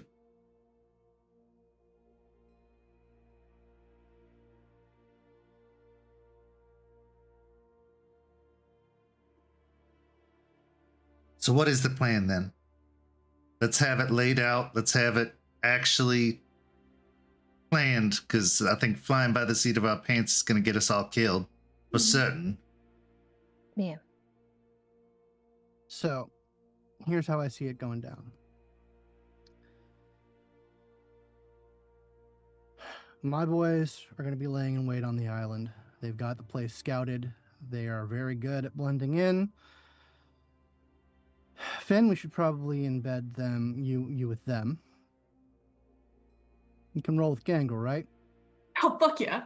Yeah, they're great to party with. Fuck I yeah. agree.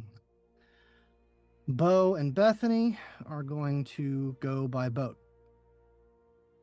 You're going to call her when you're close by. Say that you tried to kill me, it went bad, and now you've got Doberman and others on their ass.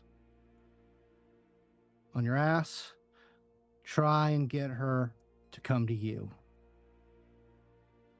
Try, if you can't, try and get her to send people to you.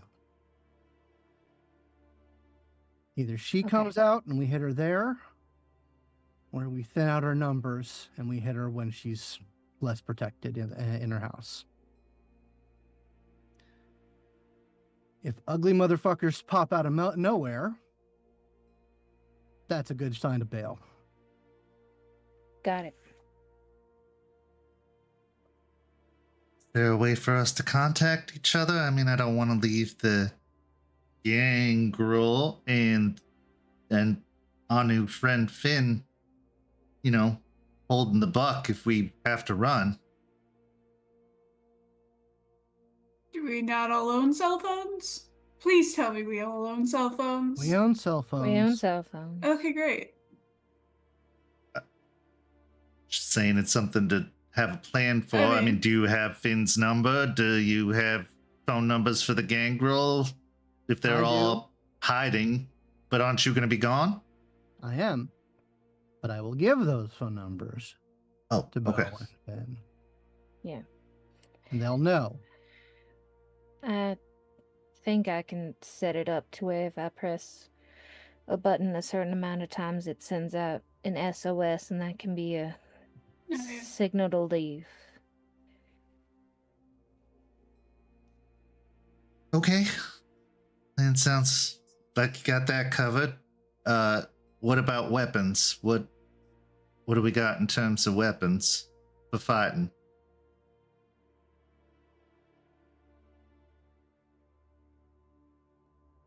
Jeremiah will take out his pistol and say, I'm not going to need this. So if you, I'll hold it out to Bethany. She somehow strangely comfortably just grabs it as if it doesn't bother her at all that you're extending a gun.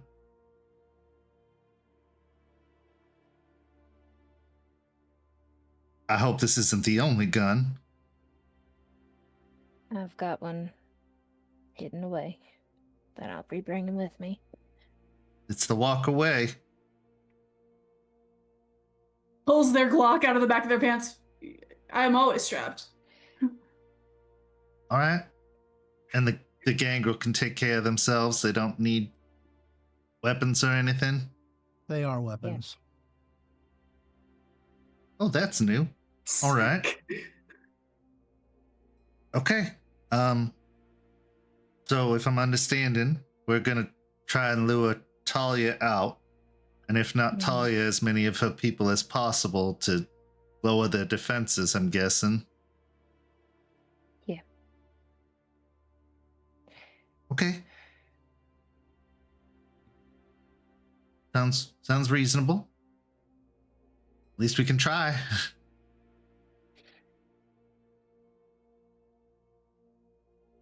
Now that that's settled, about that dog thing, you got a meeting with some hounds. I heard. Or is the rest of the coterie allowed to come? Because I would be incredibly interested in finally meeting other supernaturals. Oh my god, that is like the most fascinating. The way I've got it set up, it's just me. Let's see how well you perform on this little outing. We are just meeting you, Finn, and while you have a impressive resume, fabulous resume. I put glitter on it. I want to see a little bit more, competency in action before we start throwing you to the wolves. Oh, you got jokes too. That's cute. Okay. I don't want to go. I'm not going. You're not. Okay. I'm assuming I'm benched for that meeting. Well, you got to look after the kid. I don't know why y'all be eager to meet wolves. That sounds terrible. If they hate us as bad as the movies say, that can't go any way but bad. I'm not eager to meet them.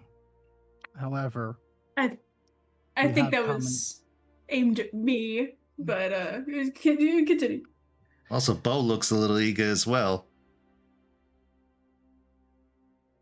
I have been helpful in negotiations in the past, and will make direct eye contact with Jeremiah. I'm aware.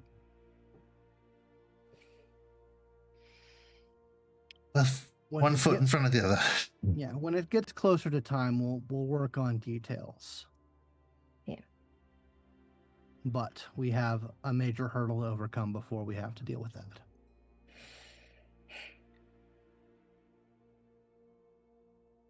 Best laid plans. In the world of darkness, they don't exist. They are an illusion, not unlike those created by the Ravnos. How can you cover for every contingency when there are so many more than any typical human plan? All of the unknown variables. What do they know? What are they prepared for? What are they going to do? And how powerful are they? How strong? How quick? Does that mean you shouldn't do it? Not necessarily. Because those variables will continue to exist as long as you let them. And they'll continue to grow, just like you do. It's not just the coterie that grows stronger and more embedded, but the coterie's enemies as well. And the longer you wait, the more you'll have to deal with.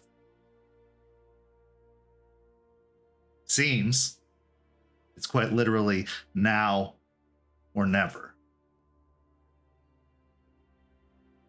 But also, whatever happens with this attack will resonate across the movement, across the Camarilla, across the entire city of Tampa.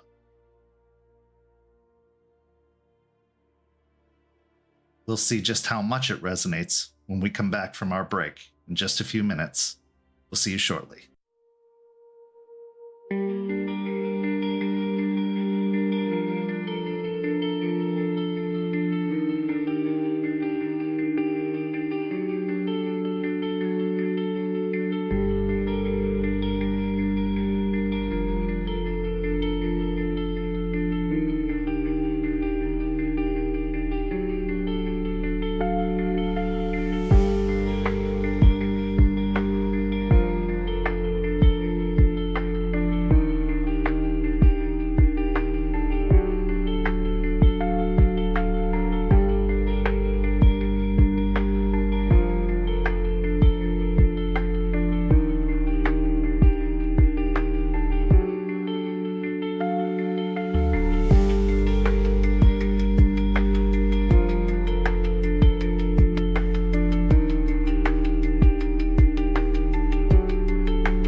Welcome back.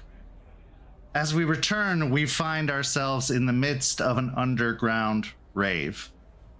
Lights flashing, heavy beats, EDM music blaring from all around. Jeremiah, you have invited Athame out for another feeding date. But to ensure the success of that feeding date, I need you to make a manipulation and persuasion roll to encourage her to come out on this particular evening. I'm gonna search. Right.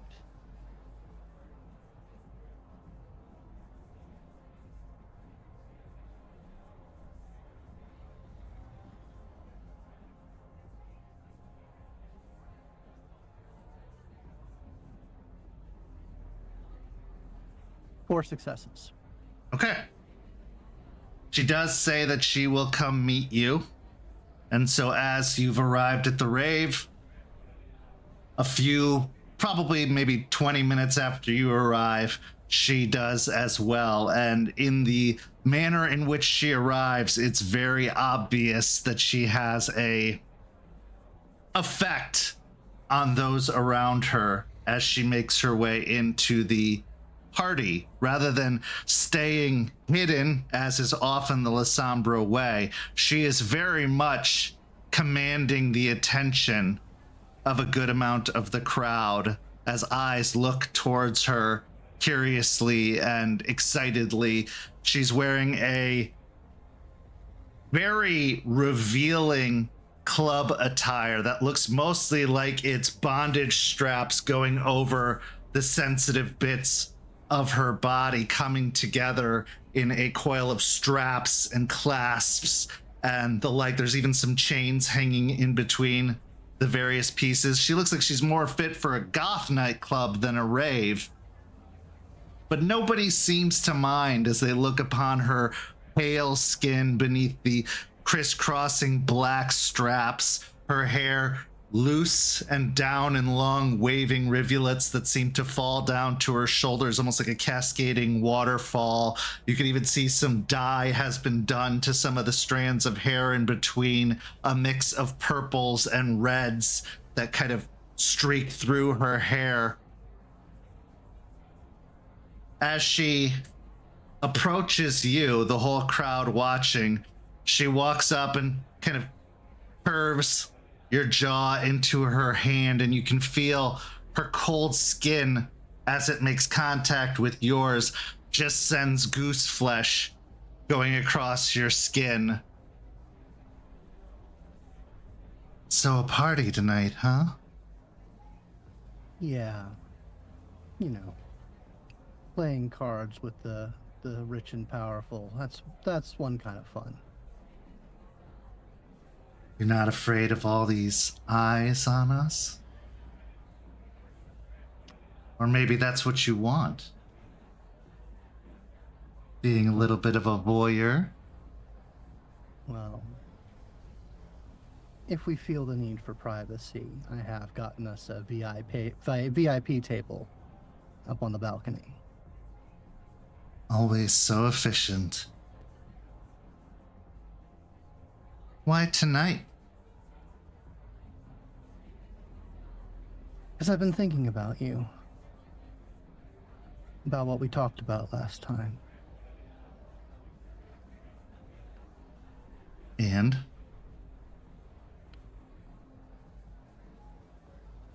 I figured maybe spending some time amongst the throng when they're at their most sanguine might rekindle a few things.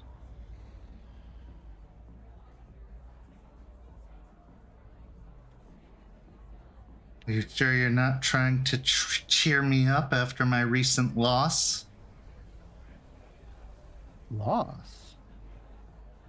Don't play coy with me, Jeremiah. You know we both lost something special recently. Well, it saves me the trouble of having to tell you.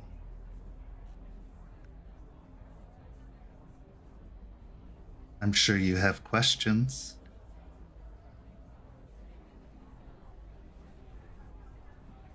The past. I've grieved her. But she's gone. And we're still here.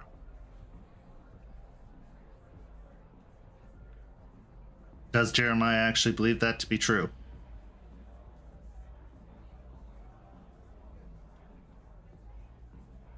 What in particular? That he's grieved her, that it's the past.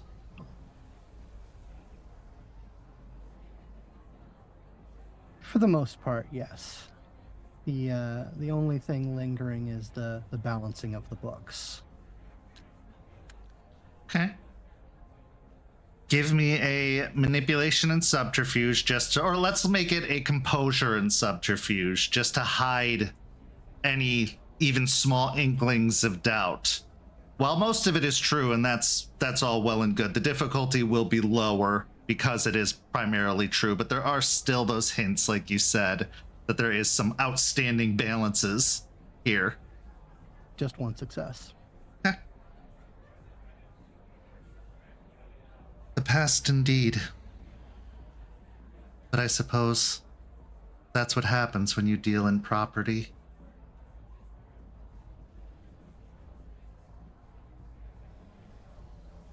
Then what do you want to talk about? Because if this were just about food, we can both take care of ourselves. I mean, I could eat, but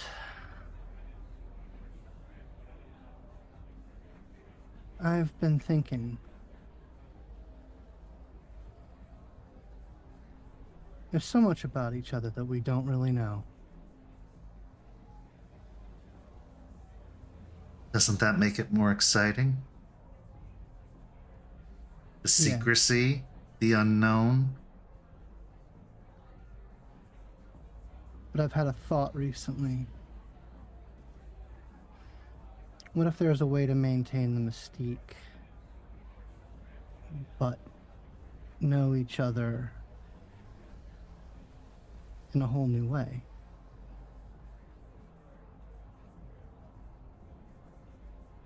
What do you propose? And he'll get closer to her, making sure that none of the sounds of their voices even come out amongst the din, and says, I find myself curious about that darkness you wield.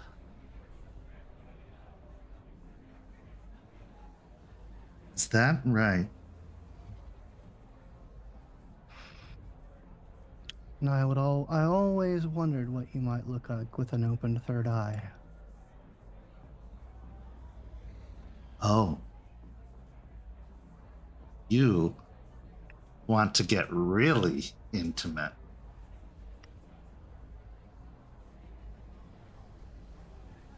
You know, the passion will fade, but we could leave behind something in each other that lingers.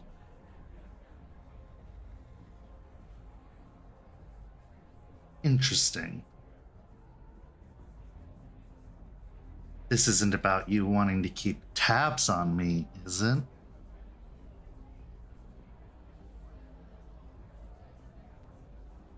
No, although I do. But I can handle that. By other means, no. You're not worried about me keeping tabs on you? You're already doing that. But I respect your privacy. Do we need to make an addendum to the rules then?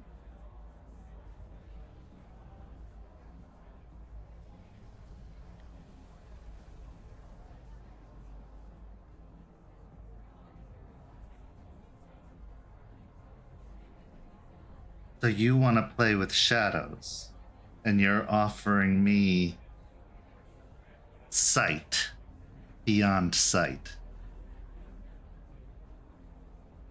It's done me a great deal.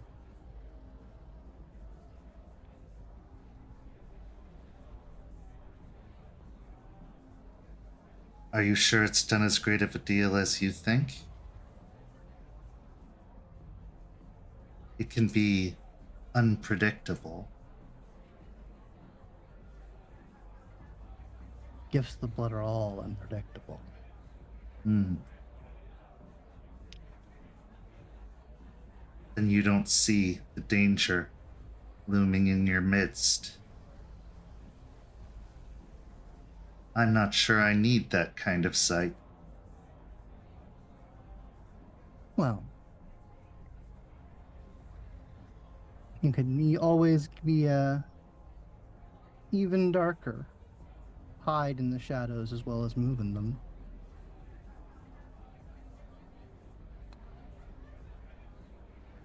I know I don't need to offer you the Jedi mind trick.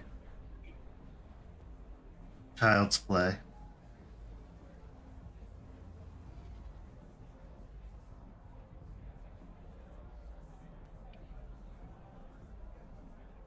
And you're not trying to bond me?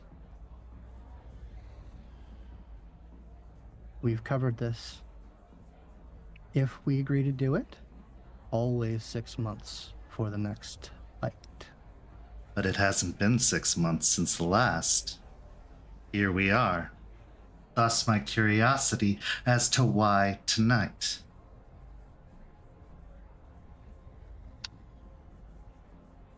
Told you. You've been in my thoughts. I think I've been in more than your thoughts. And she turns and brushes up against you.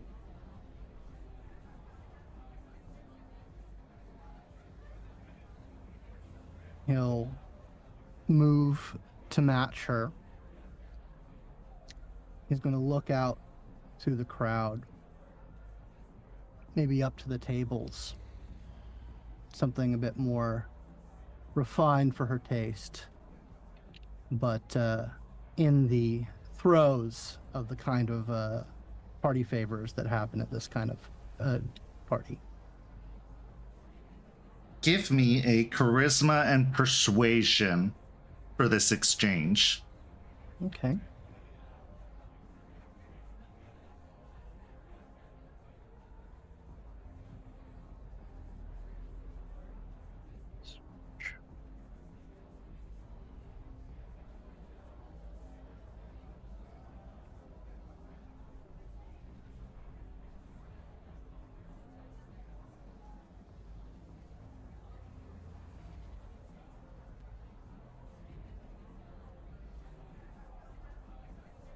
Three successes.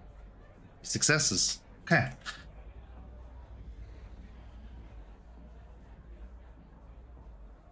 To that, she says, I don't need anything from you, Jeremiah, but if you want something from me, I'm happy to accommodate you.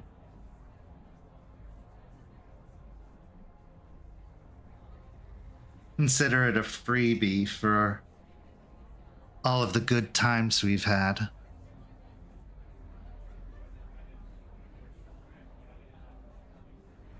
Well, if you don't need anything. Still, it has to be, well, the first part of it has to be mutual. That's what we've agreed on.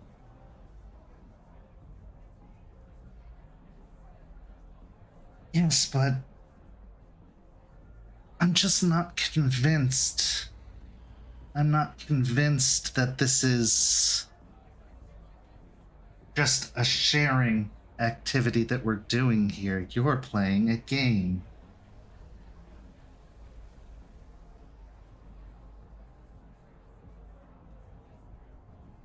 Convince me you're not.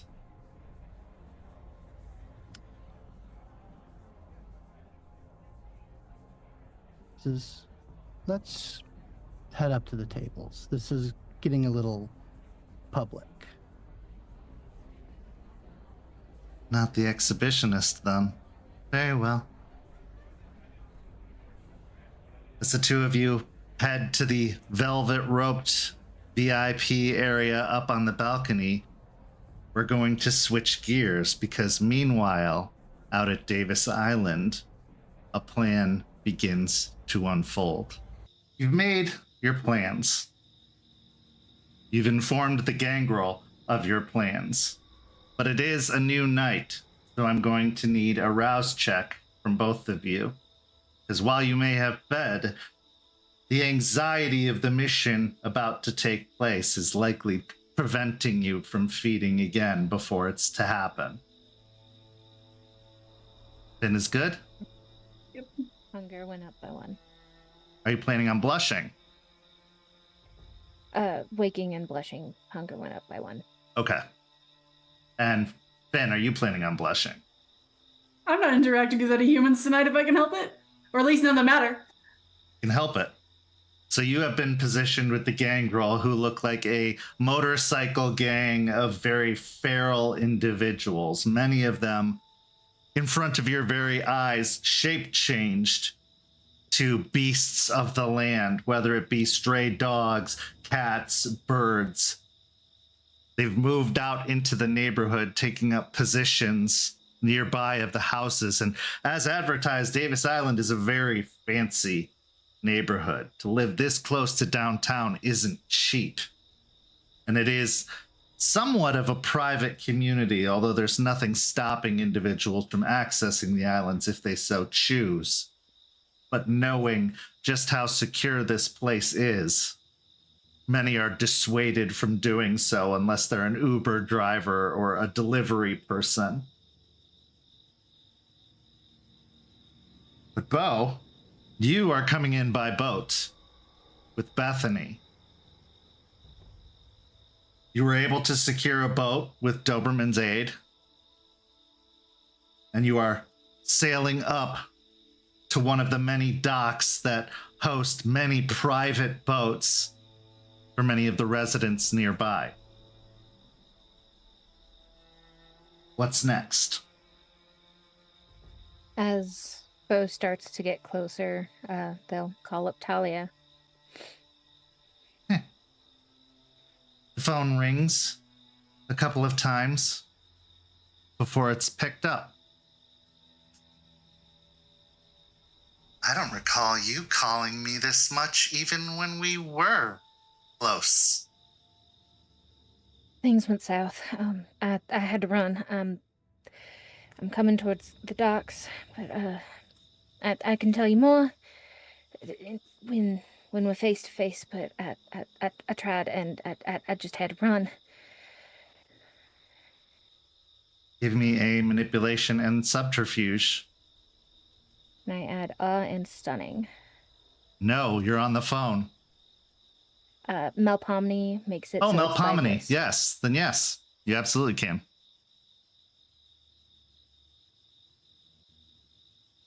Well, it allows you to add your presence, probably not stunning. Yeah. Because that's a visual thing. Yeah.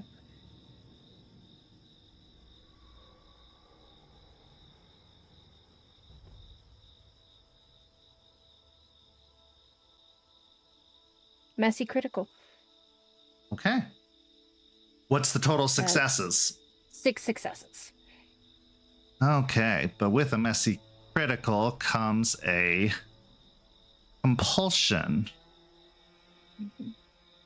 Let's see what compulsion Beau is going to have.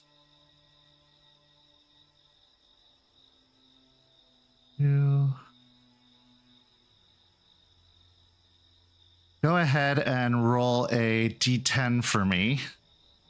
Mm-hmm. And tell me what you got. 3.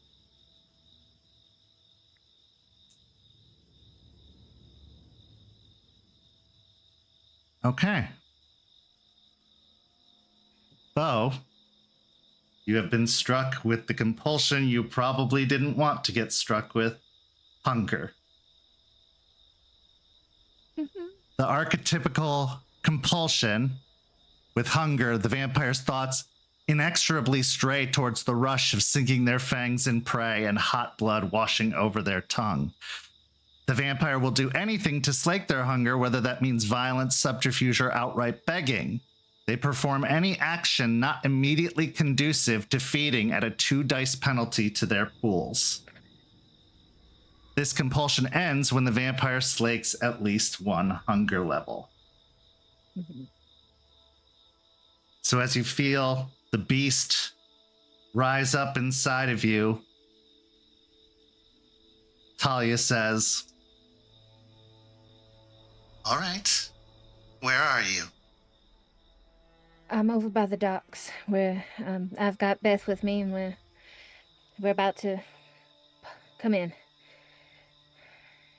I'll send a car. All right. Thank you. With that, she hangs up the phone. A few moments pass, though they feel like long, lingering moments, and all you can think of is that growing hunger inside of you, demanding to be fed, wanting more. Unfortunately, I need you to roll me your charisma and leadership check. It is going to only be at a -1 die because of Jeremiah's preparation. Okay, and this is with the dots and mala for the... Yes. Okay. The charisma, leadership, and mala from the Gangrel. Okay.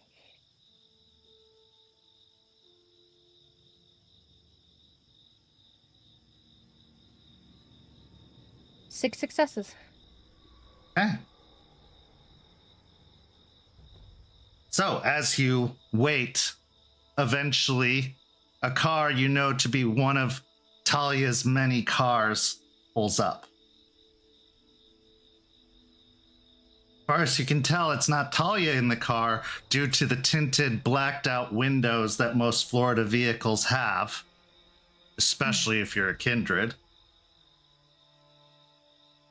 But a male shape is sitting in the driver's seat. As you come up off of the docks, leaving the boat behind, approaching the vehicle, you quickly climb into the back seat with Bethany, closing the doors behind you. And then the driver turns to you.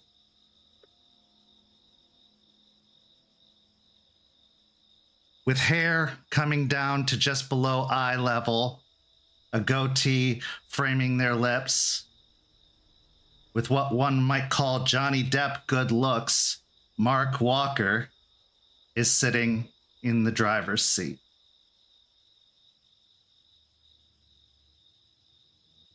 Hello, sis. Mark?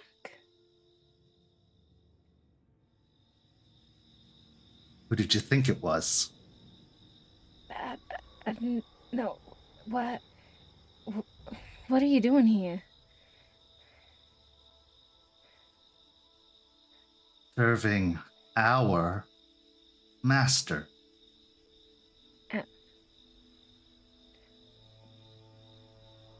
Owl. Don't you know, sister? We're brood mates. No, that can't be right. No. Full-blooded? I'm not going to be one of those pathetic half-bloods.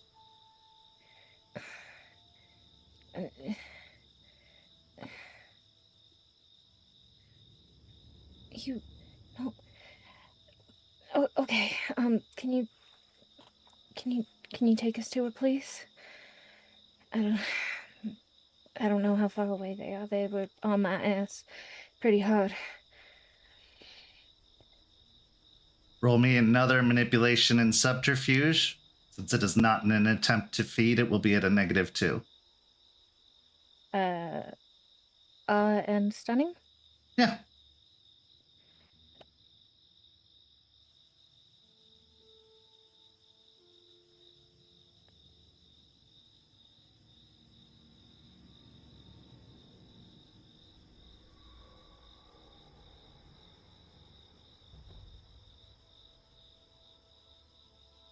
I will willpower that. 4 successes. Okay.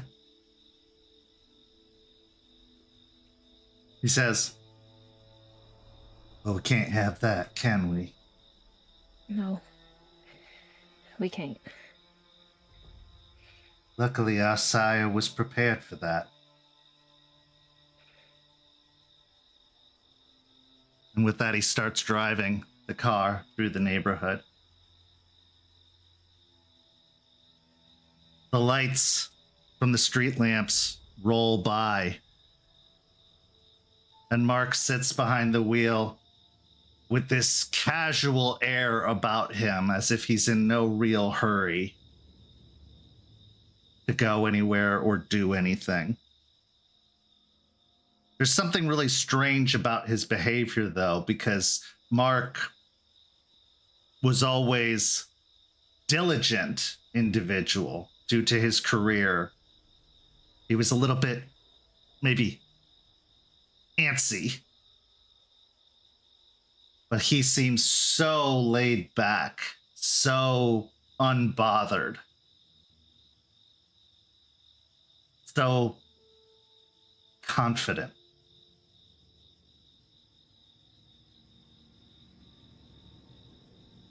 Bethany is in utter shock, saying nothing, her back pressed firmly against the back of the seat. Not Mark II. Yeah. Looks like it, Beth. What is this laugh? Yeah.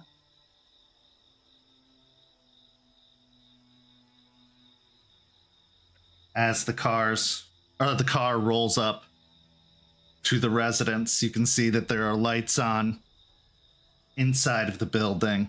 Roll me a wits and awareness, again at a -2 because you're not feeding. Mm-hmm.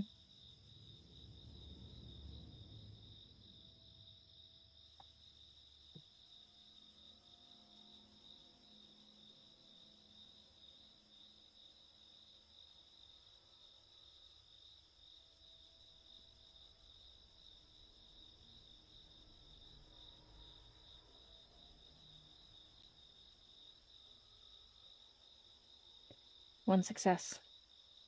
Okay, so enraptured, distracted by the presence of Mark in this very car, you can't really catch on to any other details as the car pulls up into the garage door closing behind it. A moment later, Mark is standing there holding open your door. We'll slide out and face Mark. It's good to see you again.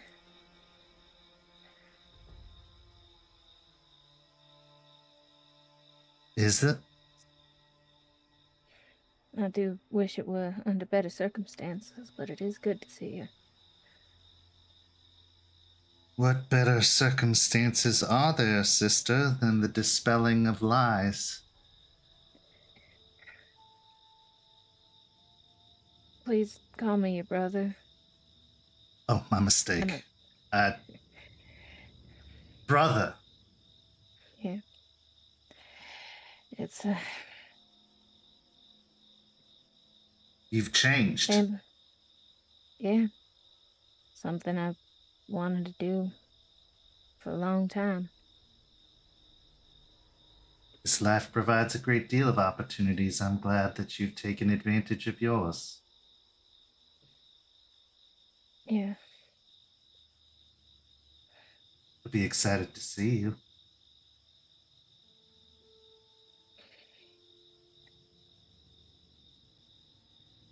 What went wrong? I got spotted by Doberman.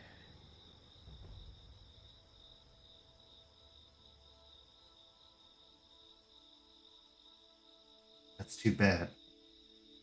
Probably should have had Bethany do it.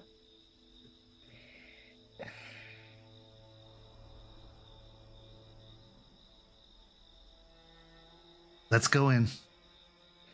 Yeah, let's head in. Turns and walks in through the garage door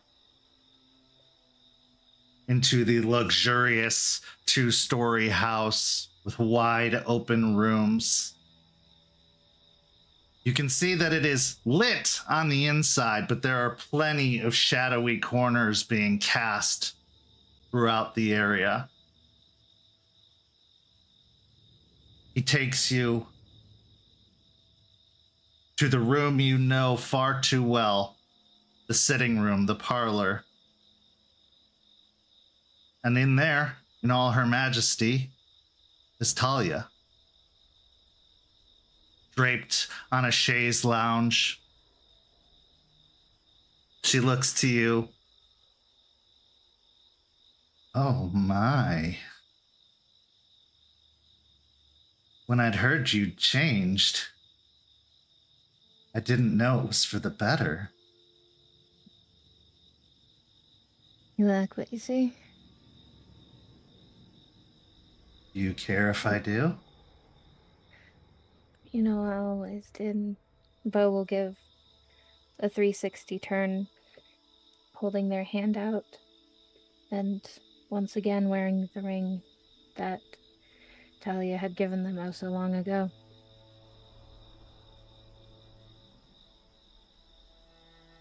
Well, I've changed too.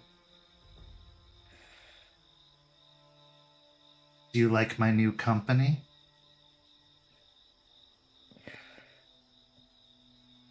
Oh, my brother.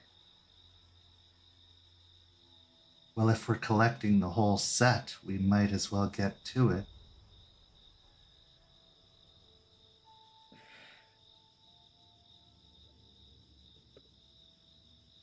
Besides, you left me wanting, needing, alone.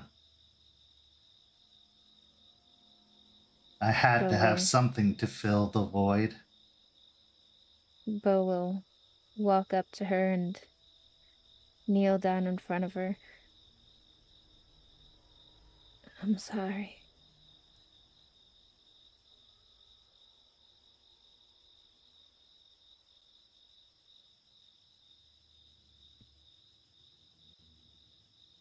You should be.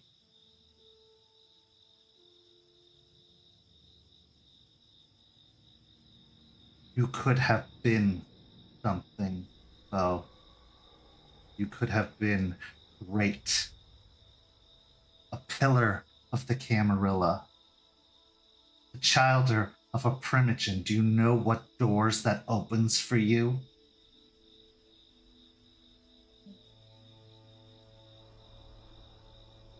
Everything I've done is for us.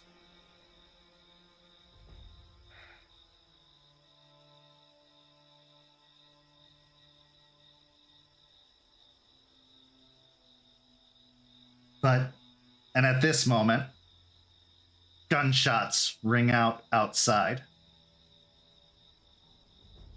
followed by the smashing of glass windows of the house as the Gangrel come pouring in. Then, being outside, you've gotten to watch all of this unfold as coming from both sides of the yard and the street, the animals rush the guards. And it only takes moments before the guards are completely dismantled. These creatures turning to men as they shape change out of it, claws already extended, some of them with fangs extended longer than they should be, almost like saber-toothed tigers. They dive upon the individuals and start rending and tearing. And yet, there is no screams. The guards don't look scared. If anything, they don't look emotional at all. They just die.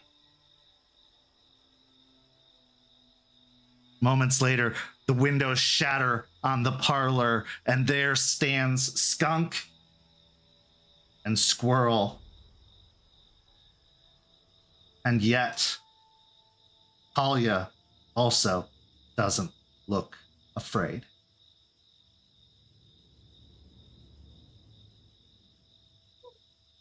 Did you think I wouldn't know what you'd be up to?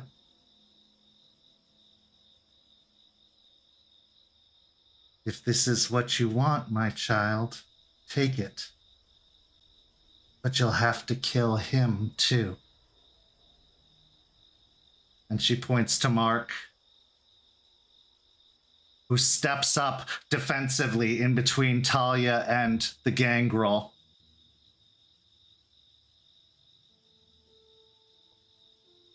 And your mind, take that. And your precious humanity, take that. Maybe it can. You killed your sister after all.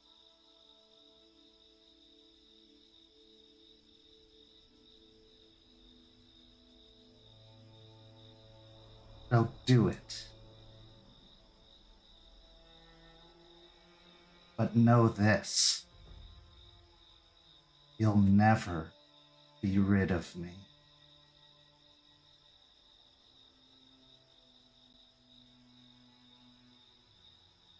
Or you could just send them away and we can be one big happy Walker family.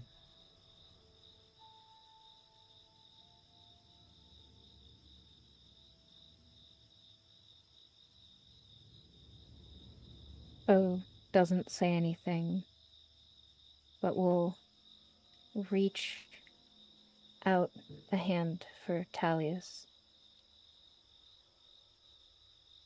Finn, at this point, coming down the stairs from upstairs where you have been given a pathway in by the Gangrel, who are now sweeping the rooms upstairs to make sure that they've taken out any other sentries or guards. Occasionally you might hear a smashing and a gun go off. But then it falls quiet as there's just growling and ripping. I'm gonna cock back at my gun, fire a few in the air, and say, "From Jeremiah Lockwood, you motherfuckers!"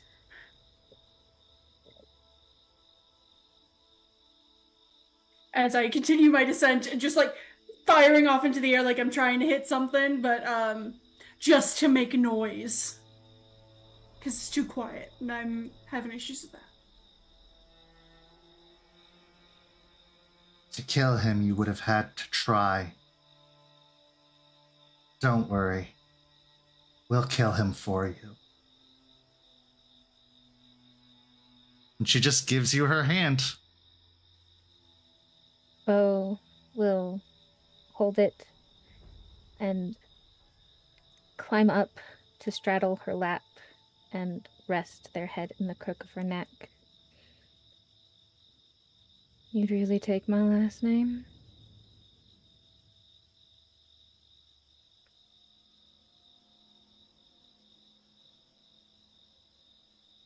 I think you know. I'd do anything for you.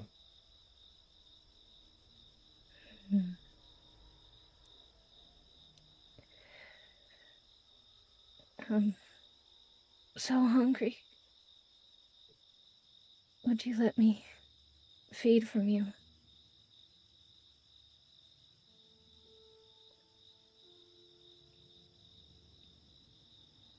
If that's what you want. And she just cocks her head to the side. But if you're going to do as I know you've thought about doing,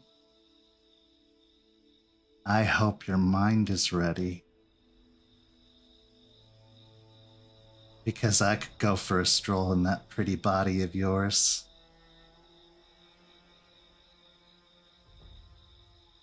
Beau will bite down and start to feed. As the blood hits your tongue, I'd like you to make a wits and insight check. It's still going to technically be at the -2 because this is before you're able to slake the 1 point of hunger. Mm-hmm.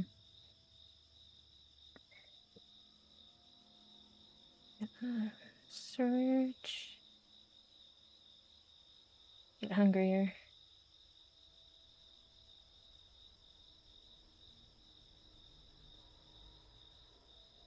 So the surge negates the -2. Yep. Just your full pool. Total failure. Okay. As you take the blood in, you sate 1 point. Then you sate 2 points. But do you stop or do you keep going? You are not at enough hunger for me to roll a check. This is fully your choice.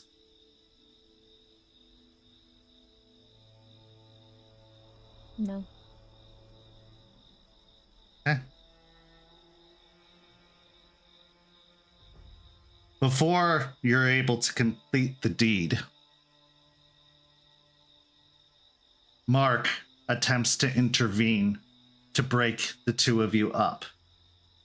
Finn, you have a choice to get involved and intervene and attack Mark,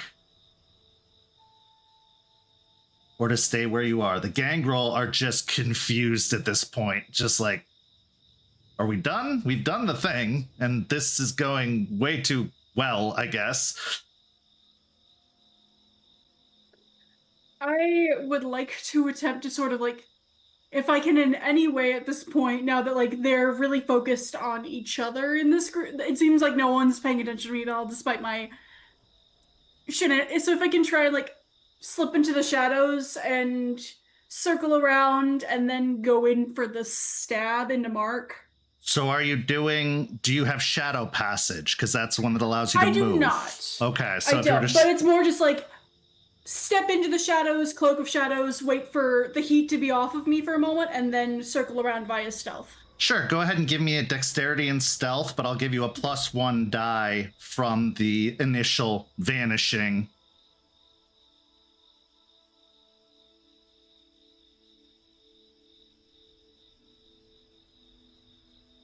Four successes. Okay. You are sufficiently hidden. If you wish to make an attack, the difficulty will be 1, and anything above that will be considered damage, as this is a sneak attack. 100% gonna stab the shit out of this man. Okay. And that's Dex and melee. Okay. Okay. 3. As you move up, you stab into him, and he just lets out a scream of pain before whirling around to face you. You are now in active combat with him. So declare your next intention. I'm gonna try and end this motherfucker. I'm gonna stab this man. End of that sentence. Okay. Go ahead and roll me a dexterity and melee if you're just using a one-handed weapon. Yep.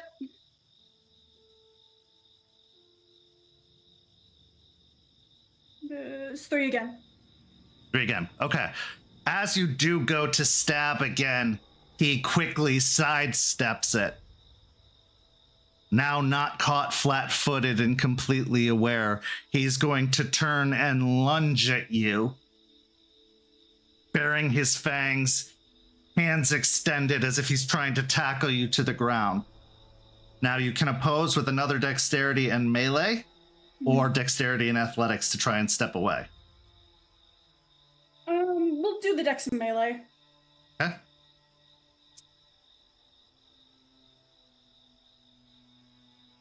Two successes, yeah.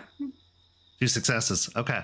As you try to slice at him, he ends up catching your wrist and bringing you down to the ground for 2 points of superficial damage as he takes you down.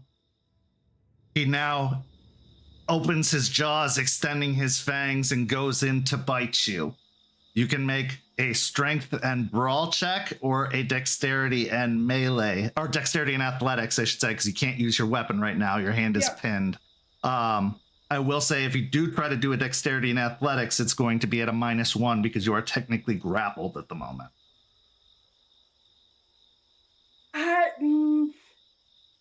It's going to be equally bad either direction, so we're going to do the strength. Okay.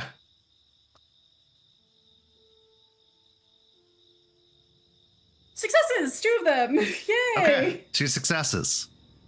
So, unfortunately, that's not enough, and you are going to take 1 point of aggravated damage as he bites down and tears away. Now, seeing you on the losing end, the Gangrel decide to intervene, realizing that this entire affair isn't over, and a moment later, you feel your kind of the corner of your neck and your shoulder just get torn away as you feel them rip Mark off of you. Now, since there's so many of them, it takes no time whatsoever for them to grab onto Mark by his arms, pinning them back, and for Skunk to grab the head, turn, and pull, Beautiful. Beautiful. wrenching work. it right off. Now, Beau, Mm-hmm. this is the important question. Are you attempting to commit diablerie or to drain them to the point of death? Take them out. You do not have to commit diablerie to kill them. But if you do, there is an entire process we'll have to go through. You can just drink them dry and they just die in ash. But if you pursue the soul behind the body, there's more that comes with that. I'm gonna roll a dice. Odds no, evens yes. Or odds just killing, evens diablerie. And that's 1. So, just killing. Mm-hmm. Okay. So as your hunger goes to 0, as their face starts to fall away, decaying, they let out one last utterance. You'll never be rid of me. And they die. They don't turn to ash because they haven't been a kindred long enough for that, but they do quickly rot away to bone.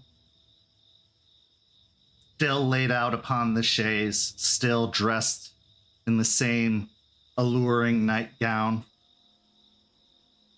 Nearby, your brother Mark looks like he did in life. He also has not been a kindred very long. His head laying upon the ground. Bethany, finally catching into all this, screams in terror and sadness, having watched her very own brother die right in front of her. A touchstone has not only been damaged, but destroyed. And because they were destroyed because of the Gangrel that you brought in, it is considered destroyed because of your actions. Now, unless you have a conviction that can some way soften the blow of this, it is going to be to the tune of 3 stains against your humanity.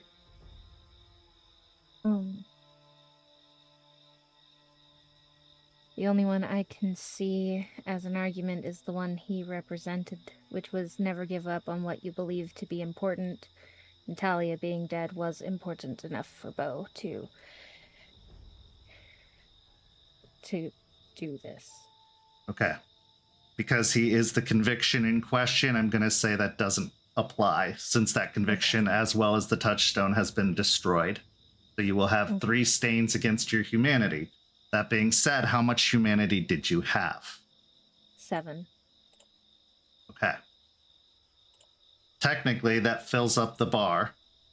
Mm-hmm. So you are losing a permanent humanity and dropping to 6. Okay.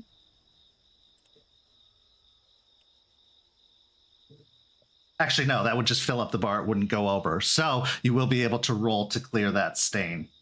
But you only get 1 die to roll. And we'll have you roll that on our RBT program exclusive to Ko-fi subscribers. Your hunger has been sated. Your compulsion ends. You are staring at the ruined remains of Talia, whom you still lean up against.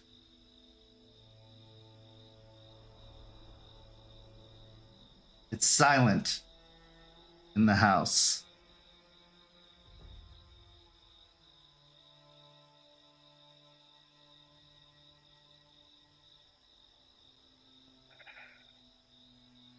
We'll stand and go to Skunk to gently take Mark's head from him. He passes it over.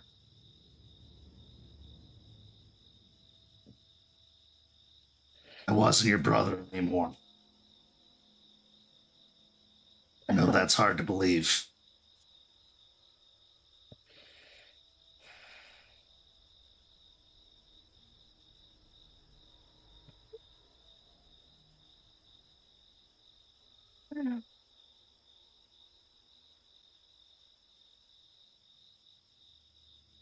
Did you get what you need? Killed him. Yeah. She did. She's dead. She's dead. Beau will point over to remains in the chair.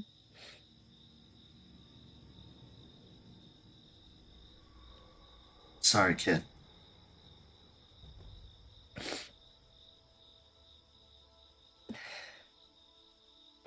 You were just doing what you were here for, and you did a good job, Skunk. Doesn't mean there isn't still a person inside of me. I don't know. Thank you. Thank you and your whole crew for your help.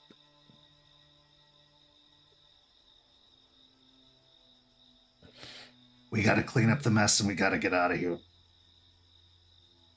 Yeah. Now, if you want, you can go. Your new friend will take care of the mess.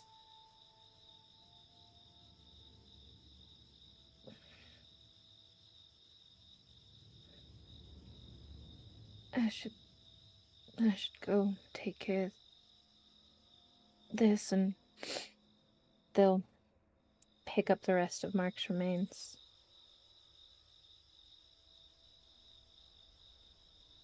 You kind of have to slump the body over a shoulder and kind of football carry the head, but you are able to lift the remains up. Ben, what are you doing during this whole process? You have a torn off chunk of where your neck meets your shoulder. I was like ready to be like, yeah, we killed him, and then noticed the vibe was super not that. Is just sort of standing there like, I don't know how to enter this conversation. This is super not I wanted to be like, good job, guys, and just sort of stand there, just like, okay, I'm just gonna go wait outside by the boat. You have your moment. Sorry, your brother's dead. Oh shit. Just exit the interaction. As you start to head out, you're stopped by one of the more nimble, smaller members of the Gangrel, Squirrel, who says, come by the bar later. We can actually celebrate. But yeah, Okay. now's Ah, not the shit. time. Yeah. Heard. Yeah, super down. And you head out to the boat. Oh, you carry the remains into the garage, going to the car that brought you here, as it is quick and easy and a method of travel, since it is several blocks and you can't carry a headless body for several blocks, no matter what precautions you took without it drawing some attention. You load the body into the trunk and you drive towards the docks.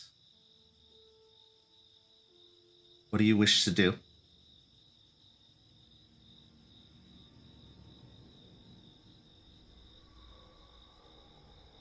Beau will Once at the docks, get Bethany out of the car, take her over to the boat, and then hide.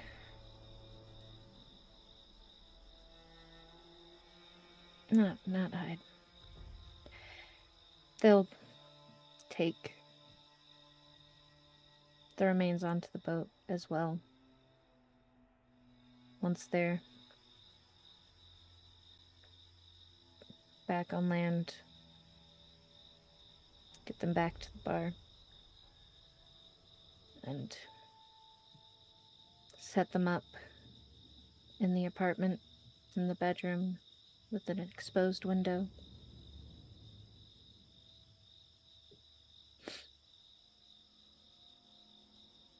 Even though you're full, which is a very satisfying feeling for the beast, doesn't feel as satisfying as you thought it. The blood tasted rich enough, but it didn't have that fire.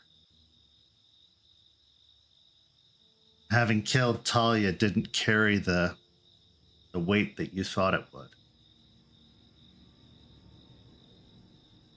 Maybe you should have taken it all, but there were so many risks that came with that. Too many risks to count. Talia was powerful. And that would have been a battle of wills, difficult for any kindred.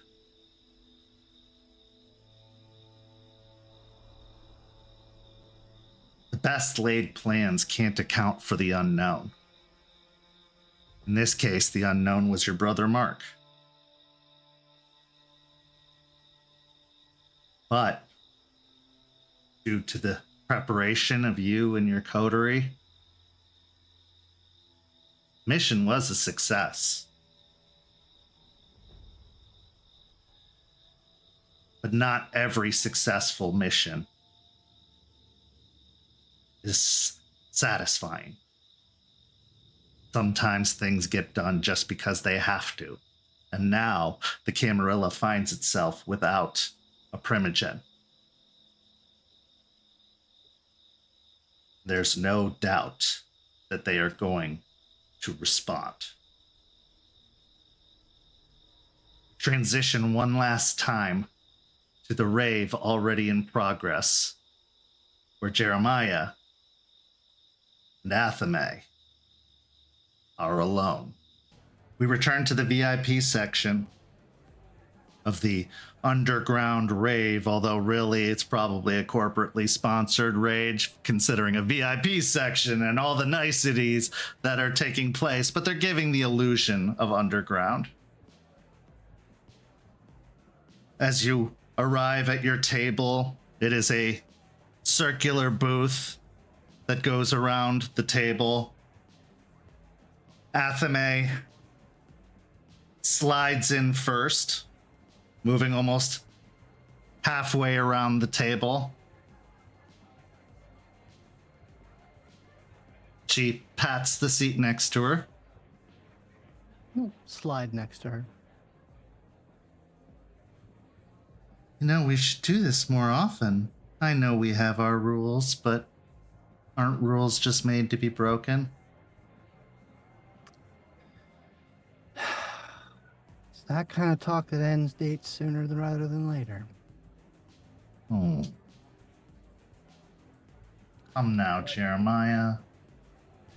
You're working too hard. You are right, Athame. There's more to this than I was letting on. I've seen some things. Your elder. A quiet one. He's terrifying. That's why we don't go poking and prodding with elders. So that's why I want to learn what you can teach me and you'd understand it better.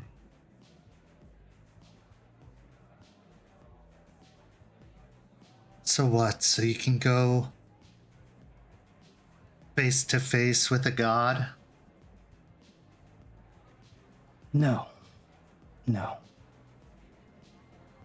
So I can understand it, avoid it, move against it indirectly if I have to. Jeremiah, we have our fun, and I enjoy it so much. These games we play. But as someone who surprisingly cares for you, I want to make something very clear before you make this decision. If you let the dark in, it will never leave you. You will never experience warmth. You will never feel full, and I don't mean the beast. It takes something from you. It creates a void, a pit. And no amount of killing or feeding can fill it, because it's not in your stomach. It's in whatever's left of a heart that you have. You want to let that darkness in. Misery loves company. But make no mistake, you will be miserable. Thus, my apprehension to share it with you, because I delight in the life you carry with you. Call it living vicariously through you. Because it's a life I can never understand or experience, no matter how hard I try. When the dark was given to me, it consumed me. Is that what you want? To know that feeling? Because I wouldn't wish that on my enemies, let alone my frenemy.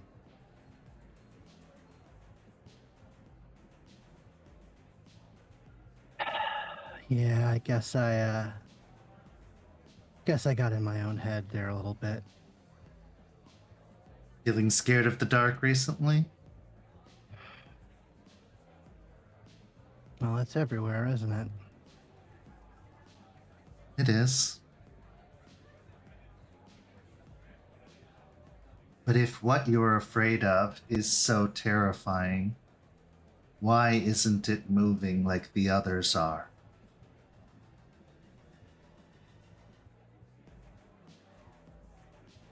I think we both know the old and the wise and the powerful are leaving.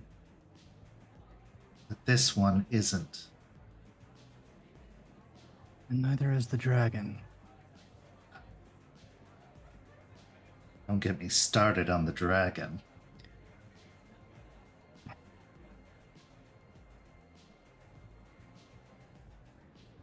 There's a reason my family got as far away as we could when we saw the turning of the tide. Just because the dragon is asleep doesn't mean it isn't a dragon.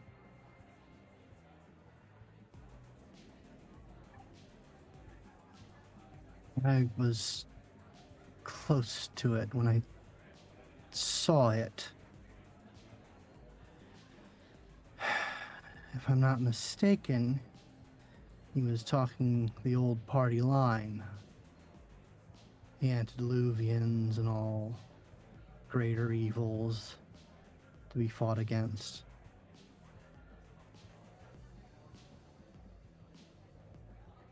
It's funny how two things can sound similar. Just a matter of how you go about it.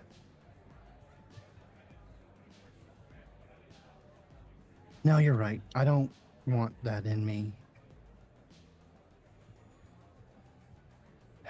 I guess I'm not immune to the hunger for power, but if you admire my light, I won't dim it for you. I won't have it dimmed for you. I truly do. There's something passionate about it. A passion I only wish I could know. And while we may have opposing positions politically, that's the game. This is life. And I don't want to play with your life. Because then there's no more game. And that is one of the few joys I still have left to experience.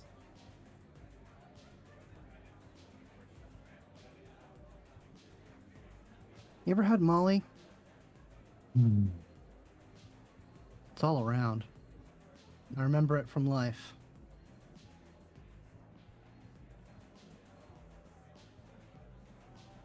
You don't need to drug me up, Jeremiah.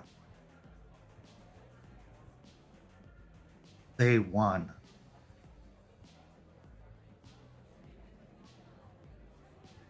There's a lot of theys. Your friends. Talia is dead. I felt it. So you really were close. Misery loves company, and she was very miserable. She sure was. And yet, you've cleared an obstacle for me, so I suppose I should be thanking you. Well, we can we can all take pieces off the board. Let's split the pawn.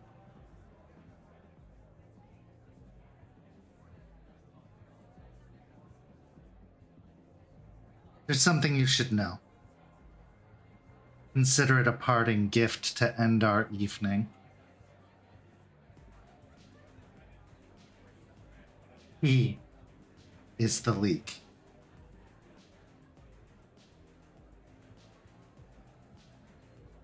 He always has been. There's two now. Not they. He.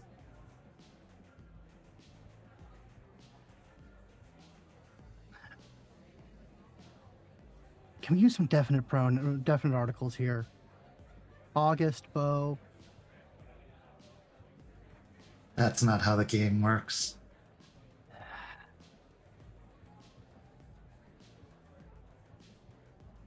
All right. Well, I'm a smart boy. I'll figure it out.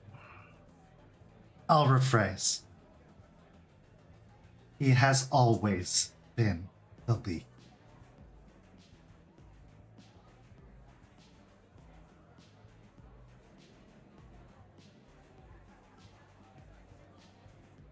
Like I said, I'll figure it out.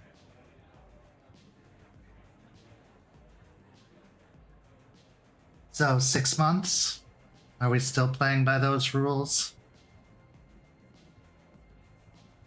Yeah, I think we should keep it by that for right now. Well, then I will wait with bated breath until the next time.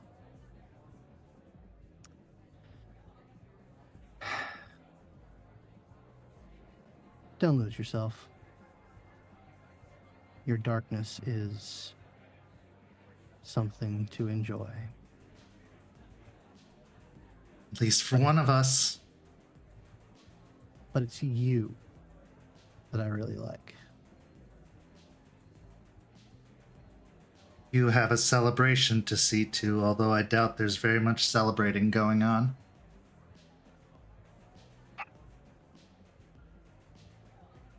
With that, she leans in, giving you a kiss on the cheek before sliding out of the booth. And instead of heading towards the stairs, she seems to head further into the VIP area where the lights don't hit. And a moment later is gone. What is Jeremiah thinking after this interaction with Athame?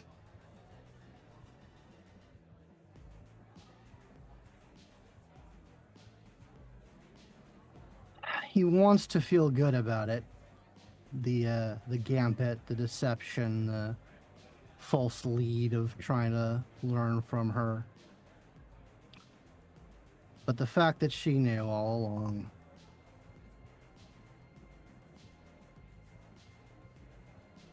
He's still back in the puzzle box. He's still trying to piece things together.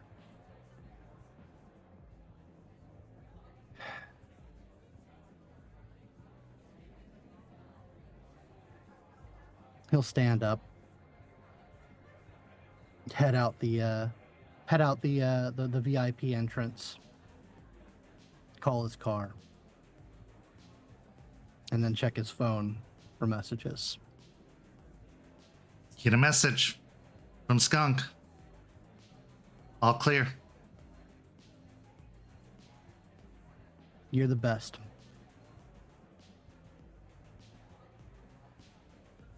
You're gonna need to look out for Beau. They got pretty banged up.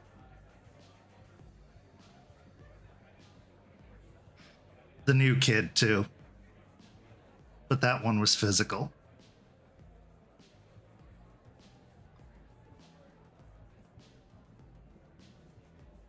Fun night all around, I guess. You heading out? Get some loose ends to tie up, but then we'll be hitting the road. Come say goodbye before we go. Yeah. Remind me to ask you about other biker gangs. There's been one causing trouble. Got it.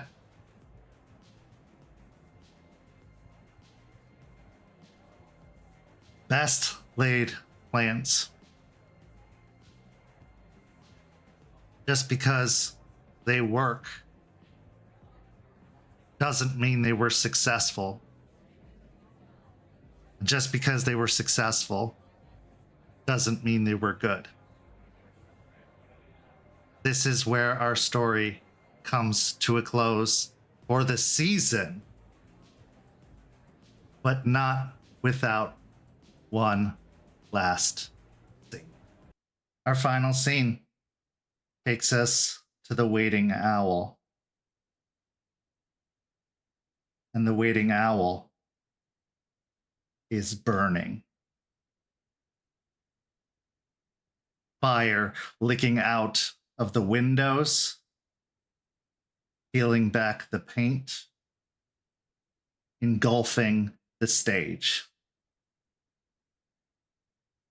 A cleansing fire. A necessary fire. Why is it so necessary? Because when you fight for Gaia, you won't let brick and mortar get in your way. Because in the shadows of the flames, several large feral creatures, wolves, watch it burn to match the fire of Fenris in their eyes. But really, the hunt is just getting started. Because the worm is all over this city. And they have caught the trail. this is where our story and our season comes to a close. Thank you so much to these amazing players. Thank you to everybody watching at home. Go follow St. Pete by Night on all of that social media you see listed down below. We're going to be on a 2-week break. This is the last program before we go on to break. So there's no Rage Across Tampa, no more Red Tide Rising, no more Hellhounds. You're just going to have to wait 2 weeks until we come back. But stay tuned to the social media and go sign up for the Ko-fi. There's so many cool extras, and we're going to actually be posting some extras during the break that you'll be able to see and enjoy. So don't worry, there's plenty of content still coming at you for these amazing players. I'm Kent. Thank you so much for watching, and we'll see you next time.